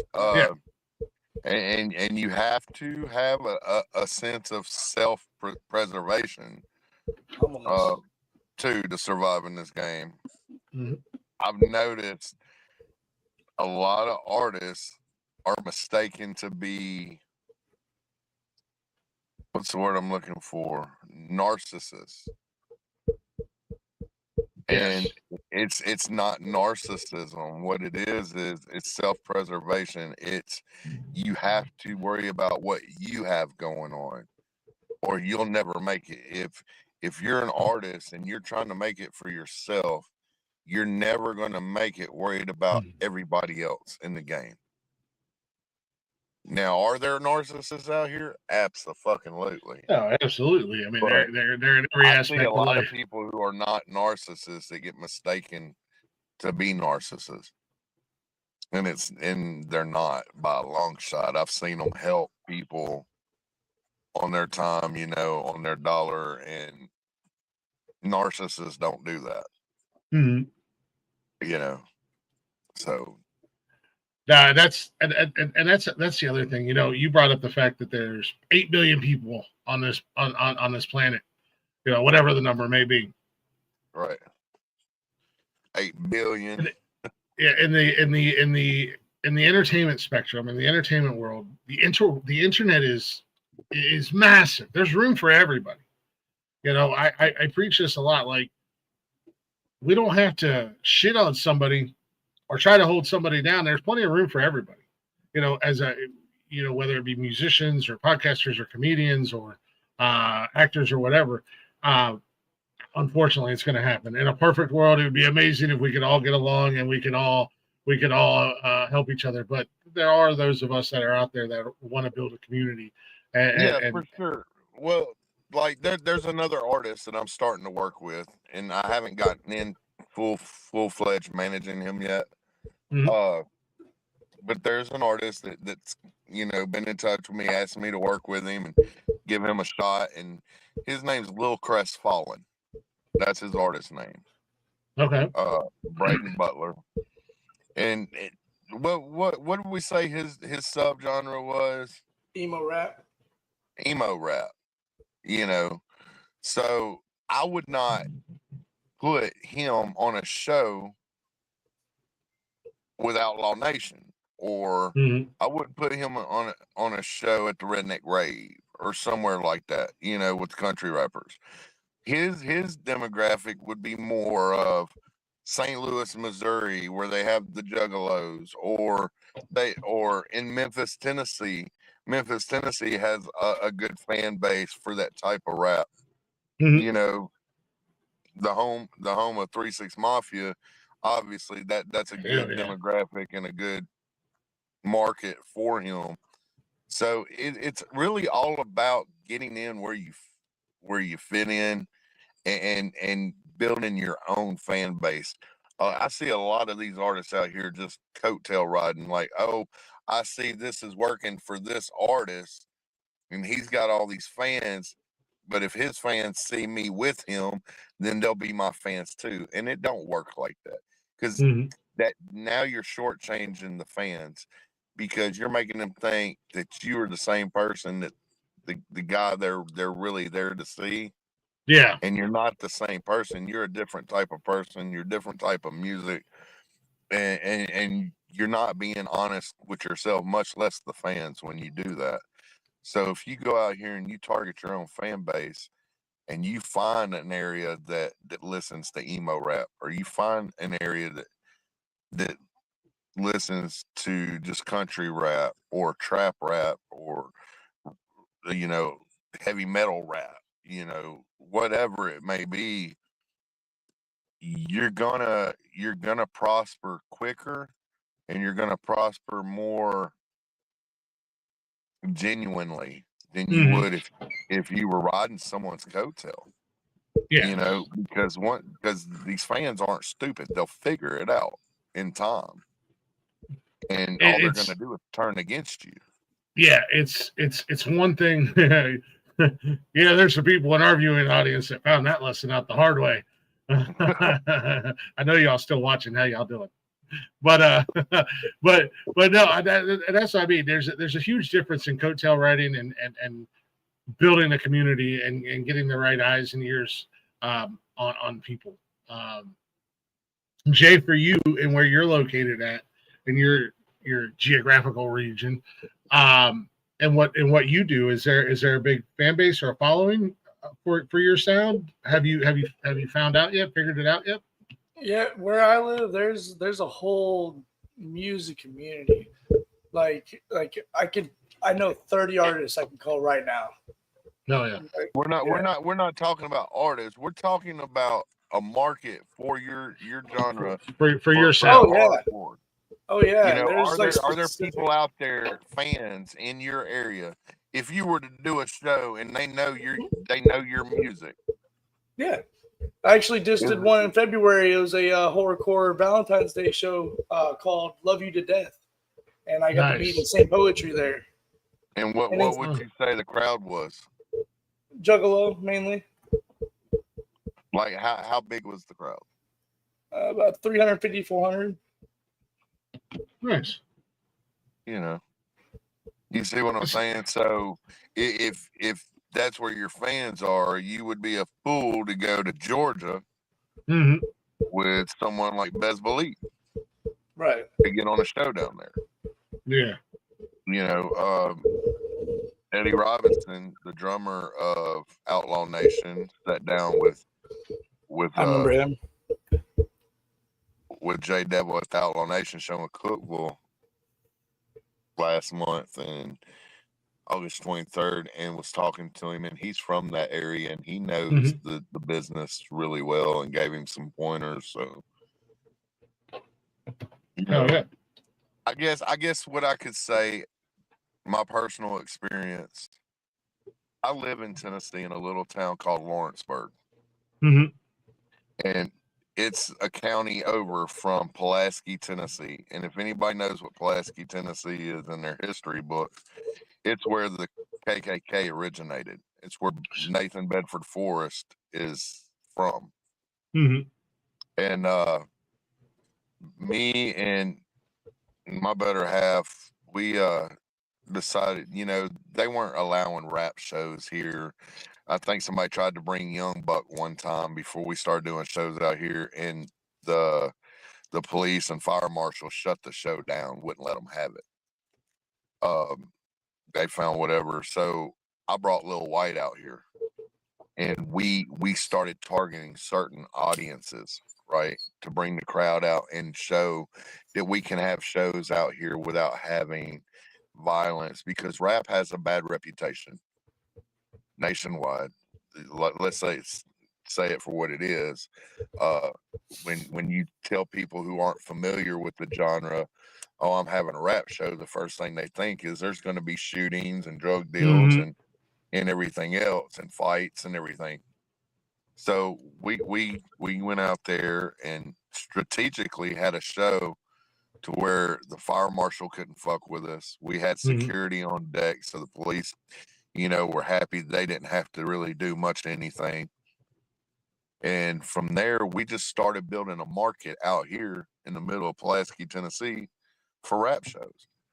Nice. Now I've done brought to this little Bible Belt town, home of the Ku Klux Klan. At one point, we've had Seed of Six, 3-6, the kids from 3-6 Mafia. We've had Lil White, we've had Big Smo, we've had Haystack, we've had Marcotic.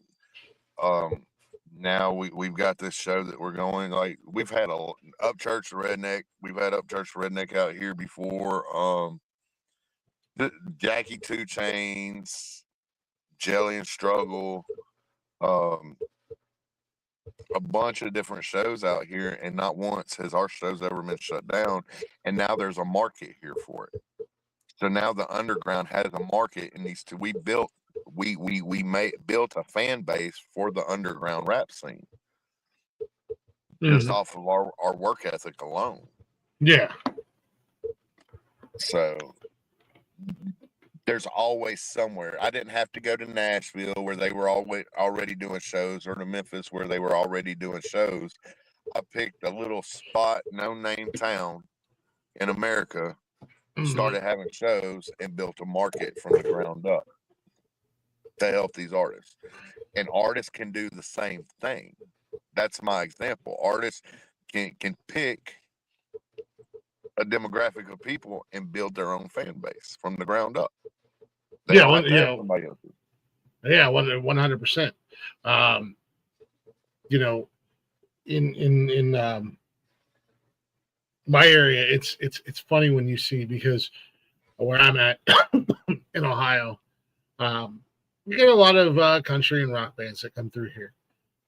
But it's wild when you see somebody outside of those two genres come through, like even my town where I'm at, and they'll pack a bar out, and it's like, I didn't see that coming, because they may be like I don't want to say like your guys' genre, or like they might be just something like random weird off the wall, like a oh god, I had a band on here not too long ago. They were like hippie pop punk type music, and there was a band like them that was at a local bar, and the fucking place was packed. And it's just like, I wouldn't have thought that fan base would be here, but sure as shit, it's fucking here. They're all different. That's one thing I've learned. I moved around a lot as a kid, and what I learned from that by being in so many different areas is I learned a lot of different walks of life. I've been around all kind of different walks of life, and that's what I learned. You could be even here in this little Bible Belt town.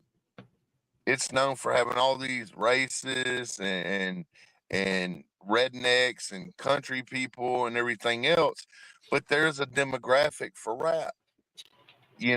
Like, just because someone doesn't see that walk of life around their area doesn't mean they're not there. You can go to Memphis, Tennessee, and you think, oh, well, it's just blues and rap. But you would be surprised at how many country motherfuckers come out of the woodwork for a Luke Bryan show. You know what I'm saying? So, and same for Chicago. Like, you see all these cities that you think is just rap oriented or rock oriented and stuff like that, and then all of a sudden you see all these motherfuckers with cowboy hats and cowboy boots coming out to the fucking bar and packing that motherfucker out for a country singer, and you'd be like, oh, well, I didn't know we had that demographic here in this. Yeah, man, you'd be surprised. Motherfuckers stay at home because they feel like there's nothing there for them, because people don't take a chance. Yeah, I was going to say, I think I see out there to bring something like that for them. I was going to say, I think it's build a whole different respect for you. And I think that's the other thing. I mean, the venues or the bars and stuff like that. Some of them, you want to bet? No, buddy. Love you. I'll see you in the morning. They don't want to come out of their comfort zone. They know what packs, what fills the or fills the bar and stuff like that. But there's one place right up the road from me that I love the place. It's a really cool little spot, and it's a great little fun bar, and not little, and they got a great stage area, and they bring acts of all kinds in, man. They have they're not like, we're gonna go country and rock and that's all you're gonna get from us. They bring all kinds of different acts in and stuff like that. And you never know what you're gonna get. You might walk in there on a Friday night, and like I said, you might have an all male Cher cover band in there, but the fucking place is packed because they're taking chances and they're showing that other side of other artists and stuff. So I like that a lot. The true story, as a promoter, when I first started promoting, that's what made me. I love all music. I listen to Christian music. I listen to rap, rock, country, jazz, R&B. Like, I even listen to classical music from time to time. Like, I appreciate all music. And what made me so adamant about being a promoter in the underground rap scene was I go in these bars out here in my local area, and they always have southern rock bands, or they always have country bands, or heavy metal bands, or bluegrass bands, and nobody ever brings that genre of music to their venue. So I reach out when I'm out in public. I read the room. I read the people I'm around. I listen to what they're saying, and I've heard people, man, they always have these bands and they always have this kind of music. Why don't they ever have a rap show?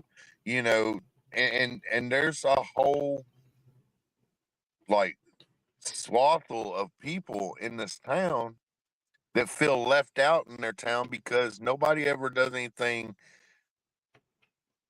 projected to them. You know what I mean? Or targeting them to help them or give them something fun to do. And so I started doing that. And I've never had, knock on wood, I've never had a show down here where I haven't had less than 200 people in a little venue. Nice. When Upchurch first started, I brought him out here for a Halloween show. People didn't even know he was a rapper. They thought he was a comedian because of Lil Larry on YouTube. And in a little venue with like 186 people capacity, I had over 300 people in this venue thinking they were going to a comedy show. And he comes out with, I stay in the sticks with the hicks and the firearms, just going crazy. And the crowd goes nuts. They're like, well, how'd you fit that many people in the venue? That's my secret, but I'll give y'all some game. You have a capacity limit in a venue, especially in a bar. You make it no smoking. So they have to go outside to smoke cigarettes. As long as you have people walking in and out, there's no way that a fire marshal can keep the fucking count of the people. Yep. I used to bounce in clubs and bars and concert venues and security, and that was one of our that was one of our tricks. None of my indoor shows have I ever allowed smoking inside, because as long as you're going in and out, capacity's out the window. Game. Yep. No, that was a lesson I learned a long time ago. Was you'd give us we were given the door clicker, and the manager said, once you hit this number, don't touch it again, because they have to go outside to smoke. And that's right. There's no way you can tell who's who. You can't remember. Yeah, exactly. I mean, I've worked at some clubs down on campus, and I'm in Ohio. Ohio State is the end all be all in Ohio. I don't understand it, but it is what it is. And I've worked at bars and clubs on campus, and I knew goddamn well the max capacity was 300-400 people, and we had every bit of 800 plus people in this motherfucker. But hey, they're like, as long as they're coming and going, nobody knows. I'm like, hey, whatever, man. I'm just a guy to keep the peace and make sure, I check IDs. Hey, whatever. Hey, outside of that, ain't my business. Not my circus, not my monkeys. I'm cool, bro. As long as they ain't gonna get my ass in trouble. So, I want to get ready to start wrapping this up, but before I do, I do want to play one more song here. I'm gonna play Jay again. Like I said, kind of helped me out and just made my choice easier, because I was already thinking these two songs. But the second one, Jay, you want to give us a little behind the scenes? I know we were talking a little bit about it, but I was going to play Psycho, and I know you got a guy on here with you. You want to give us a little info on the song? So that song actually has a bigger story than most of my songs do, because that was the first time I ever wanted to expand to let others into my craft. So I put an open verse challenge on Snapchat, and some people sent me some stuff, and this dude named David, he goes by Zany Bodur, nailed it. And what was crazy is there was an account that messaged me, Joseph Utzler, and he goes by Shaggy Two Dope. He actually messaged me interested in it, and I thought it was a fake account. and it happened to not be a fake account. But I told him no because I just didn't want the first challenge. And then I was invited to open for ICP up in St. Peters, Missouri. And again, not thinking it's real, thinking it's fake. So I didn't show up. So he decided to FaceTime me while I was at my friend Zach's house. So he was kind of pissed off because I just didn't show. But I was honest with him, and he was understanding eventually. Yeah, I mean, if you again, you got to be careful. You got to protect yourself if you don't know if it's real or not. I was so used to being scammed. Yeah, exactly. So we're gonna play this song. This last song. We're gonna come back and kind of wrap things up with Jay and TJ here, and get the flock out of here because, as I said earlier, it's a school night, and I gotta get up early. Big Bad Bubba Bash, November 8th. Yes, we'll pop that when we come back too, TJ. I want to get this song in here real quick. We'll be right back, guys.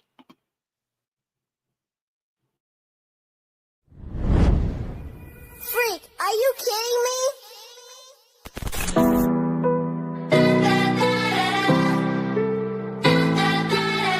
Ladies and gentlemen, welcome to my asylum. Wake up, it's time for your medicine. I'm a psycho, I'm alright though, just a little off my meds. If you mess with me, you're gonna meet the demons in my head. Better watch what you say if you come in my way. I'm a psycho and I might go fucking loco any second. I'm a psycho. Wake up in a straight jacket, prescription, I'm so fucking nuts, I can't even name the condition. Wasn't me, I swear, but I couldn't give a description. But they had no patience, couldn't wait to call the physician. He went missing too, thought he was a party magician. Let me tell you another definition of your self-infliction. Needless to say, fuck him, he's a fatal tradition. Got a special coalition with the sickest addiction. Let you figure out the rest and let you write your depiction. And if he just falls in line, you get it strong, just rip it. Push you in again, another goddamn murder conviction. I just play what's in my head, it was a fantasy fiction. It's exactly what's predicted, this my house, you've been evicted. You're gonna feel this too, even if you came to resist it. Welcome to my murder show, it's a psycho exhibit. Only show a fuck on me will only get you a ticket. I'm a decent guy, I just been pushed to my limit. If you start about it now, come get made in a minute. So I'll come and crush your heads like I'm juicing the lemon. And keep fucking around and see the shit I said, I really meant it. I'm a psycho, I'm alright though, just a little off my meds. If you mess with me, you're gonna meet the demons in my head. Better watch what you say if you come in my way. I'm a psycho and I might go fucking loco any second. I'm a psycho. What you be thinking? You tryna be loco with me? Steady fucking around, you gonna be catching the gun smoke. I want to be getting all of your blood on my teeth, cause I'm loving the color of red that motherfucker turns to. Sipping that shit, yo, I fire my deep. I like to reminisce about the fucking times when I cut throats for bitches like you. And now I hope that you see that I don't give a motherfucker. I'm gonna take you down the dirt road you hoping. And that is I'm gonna be making believe that you're kosher. Walk with me until you be tripping and stumble. Look up and notice that ain't broken in a hustle. And then I thought it'd be open and I cut the muscles. Yo, it's too much for you to handle. You don't even realize the cycle in your bedroom. Waiting until the ones that you sleeping and lay in the bed right beside you. I'm sleeping on sand and I'm taking the hand and I'm trying my best not to fight you. I don't think you understand that I really got problems. I'm fucking schizophrenic genius, do my best to solve the main ones of my thoughts, the process murderous monsters. As I'm standing here laughing at your ass in the coffin. I'm a psycho, I'm alright though, just a little off my meds. If you mess with me, you're gonna meet the demons in my head. Better watch what you say if you come in my way. I'm a psycho and I might go fucking loco any second. I'm a psycho. You think your words have problem with the kind? Fucking shut your mouth, bitch, cause I haven't got it. Feeding on my demons out of outside of my closet. Adele, baby, the patient will turn you into composite. I'ma take the mic, I'll cut your half, I'll make you drop it. Put a stick in that gouge, just see this how I say clouds it. This is how I'm showing up and I pull up regardless with the machine that retard. I rip the stage on Phoenix and Charlotte. Call me Rabbit 10, man, I'm coming in hardest. It was poor little Christian superheroes for harmless. There's a force you get no hardest. Come from traumas, inner demons and darkness. Fucked around, I found out how my pistol discharged. Came and dropped the body, now I'm facing the charge. On the reach, I'm phone for help, and now you bitches the farthest. When it comes to being the limit to my vicious feeling, I'm a dog in this game, you fucking asses been bitten. Ain't even cool, cat pussy fucking asses are kitten. Give you all these warning signs, maybe you should've just listened. Keep on getting burned and stay the fuck out of my kitchen. The way I'm cooking up these bars, you need to put me in prison. I'm a psycho, I'm alright though, just a little off my meds. If you mess with me, you're gonna meet the demons in my head. Better watch what you say if you come in my way. I'm a psycho and I might go fucking loco any second. I'm a psycho. Huh, it's nice to meet you. My name's JDevil. Freak, are you kidding me?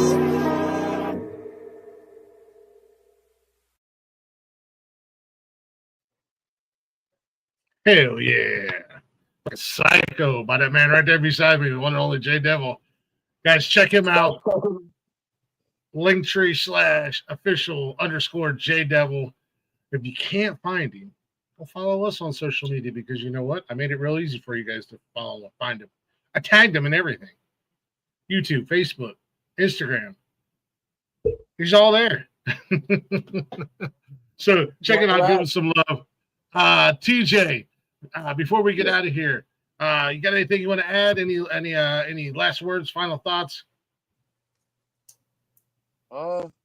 Yeah, I want to thank you for having us on, man, and having JDevil up and inviting me up to be a part of, and thank the chat for listening, and anybody who watches it, go show him some love and show him some support. At the end of the day, all these artists, man, are chasing their dreams, and the only way those dreams come true is if the fans support it, so always promote, share that music. The best promotion is word of mouth. Absolutely. Jay, you want to throw anything out there before we roll out for the night? Yeah, for all the people out there that don't believe in themselves and will have the same dream but are too scared to chase it, just do it. You only live once. Don't ever give up. Amen to that. Guys, I want to say thank you very much for coming on here, man. This show has become very special to me, this particular show on the network, because of my love of music and being able to introduce so many amazing, talented artists. Jay's in that list, to our fans, our audience, our crowd, and whatnot. Don't forget, November 8th, the Big Bad Bubba Bash. What was it? Pulaski, Tennessee? Pulaski, Tennessee, at Barb's place in Rose Hill. Barb's place. Yeah, there you go. Bring your own chairs, because it's outside. We're gonna have fire pit, and it's gonna be nuts. Yeah, it's gonna be nuts. Jay's gonna be there. Several other performers are gonna be there. I may travel my big ass down there. We'll see. I'm gonna kidnap Glick. There you go. I'm very kidnappable. Just put free beer on the side of the car and I'll get in like a jackass. But and thank you guys as always for hanging out and listening. Tune in tomorrow night. Myself, Michael, and Brittany will be back doing a Wild Card Wednesday. I believe Michael's hosting that one. We're going to be talking our favorite sitcoms. So tune in for Wild Card Wednesday. I think Wally's back on Thursday. I'm not quite sure what's going on with Wally's World, but I think he's back on Thursday. Friday night, Nonsense and Chill, hosted by Blaze and Michael. It is Stoner Trivia Night. So we are doing trivia. It's the end of the month. As always, anybody and everybody is welcome to join into the trivia. But let me go out this warning. I'm going to be there, and I am the reigning, dominating champion. Can't be stopped. Can't be beat in trivia. Movie trivia. Saturday. Movie trivia? Movie trivia. Friday night, and they're doing all stoner movies. Oh, Friday night I'll be at that River Rat Festival. Because we're gonna have to set up a time where I can challenge you. Because I'm a pretty big movie buff. The last Friday of every month, Blaze does movie trivia, and every month is a different theme. This month happens to be stoner trivia, so I'm excited. As always, I'll be there, popping in, making my monthly guest appearance on Nonsense and Chill. And then Saturday, make sure you get. October will be what, spooky trivia or spooky movies? What is he doing? I think he's doing that. Blaze, you got your ears on? Are you still out there, brother? I think he's doing the Halloween franchise for October. Yeah. Which is awesome. Yeah. I think that's what he's doing. I could be 100% wrong. And he'll tell me if I'm wrong. And then, of course, Saturday night, you guys know the drill. Nonsensical Nonsense. That's our baby. That's our cornerstone right here. It's 6 hours of absolute anarchy and craziness. We open the doors. We invite everybody and anybody to come out and hang out with us, get in the panel, shoot the shit. It's uncensored. It's real. It's raw. And then for all you football fans out there, tune in Sunday, 12:30-ish, 1 o'clock-ish. Myself, Rick, and sometimes Derek Wayne Douglas, former guest on this here show, turned co-host on Unnecessary Roughness, where we talk all things college football, NFL, and a little fantasy football. I'm there for that. Oh, yeah, I'm there. Yeah, for sure. Yeah, we were going to do a sports show, and we learned that not everybody knows enough about. I'm the exception. I know a little bit about everything because I'm a nerd and I love sports.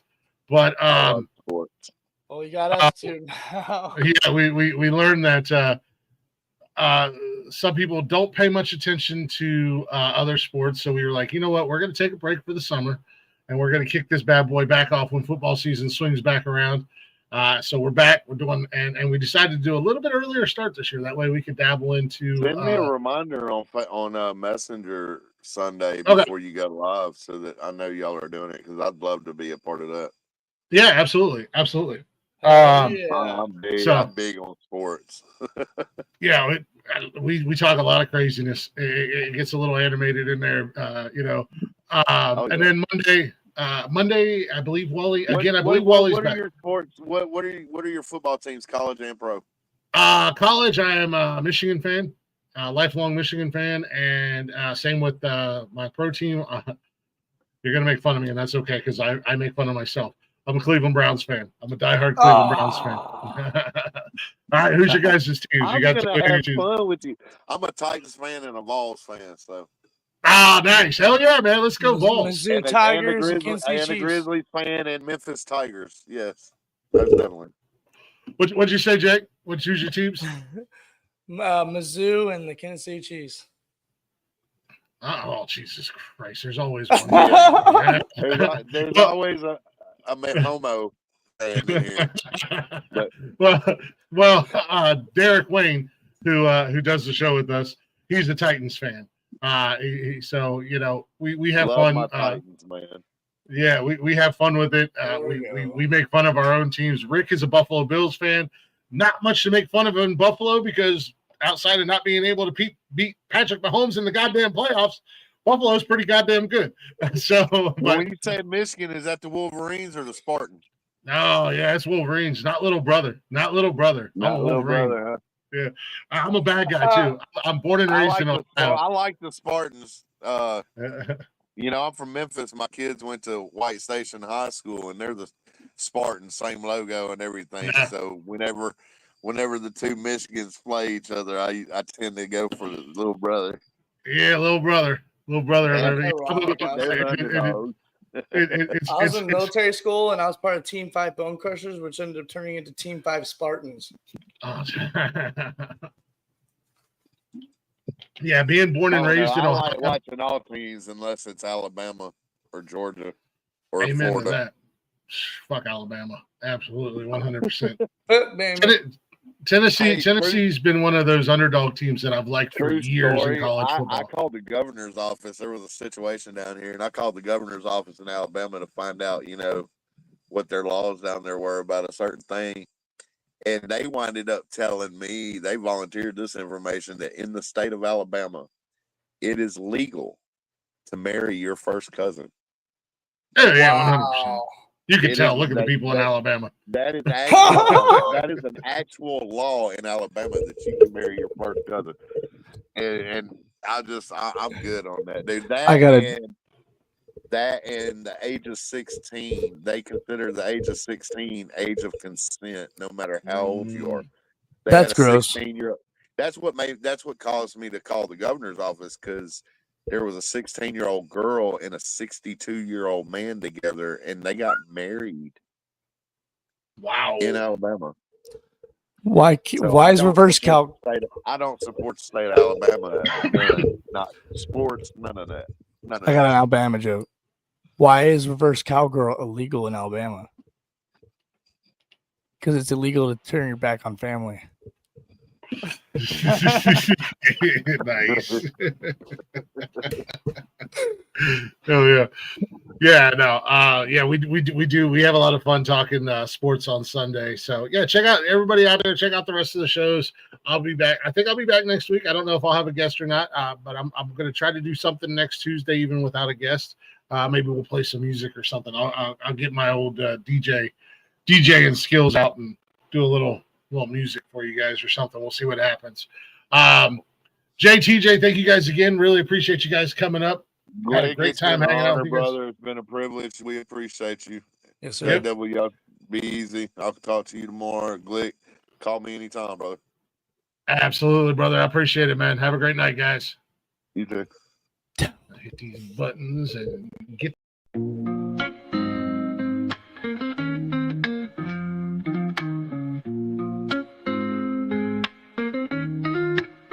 Nonsensical network, different flavor every day. Movie talks, new flicks hitting the display. Microphone magic, musicians spill the praise. From reptiles to motorsports, burning rubber craze. Football clashes, touchdowns, epic plays. New spinning, catching on the latest phase. Gleaming cars, engines roaring up the pace. Street tales, urban stories we embrace. Tune in, every week diverse. Groove to the beats, let the rhythm immerse.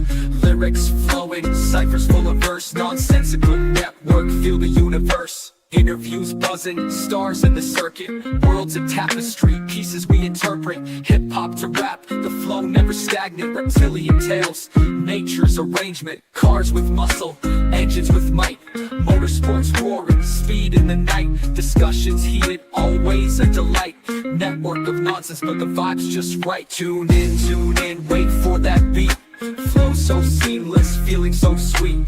Urban grooves, rhythm from the street. Nonsensical network, always on repeat.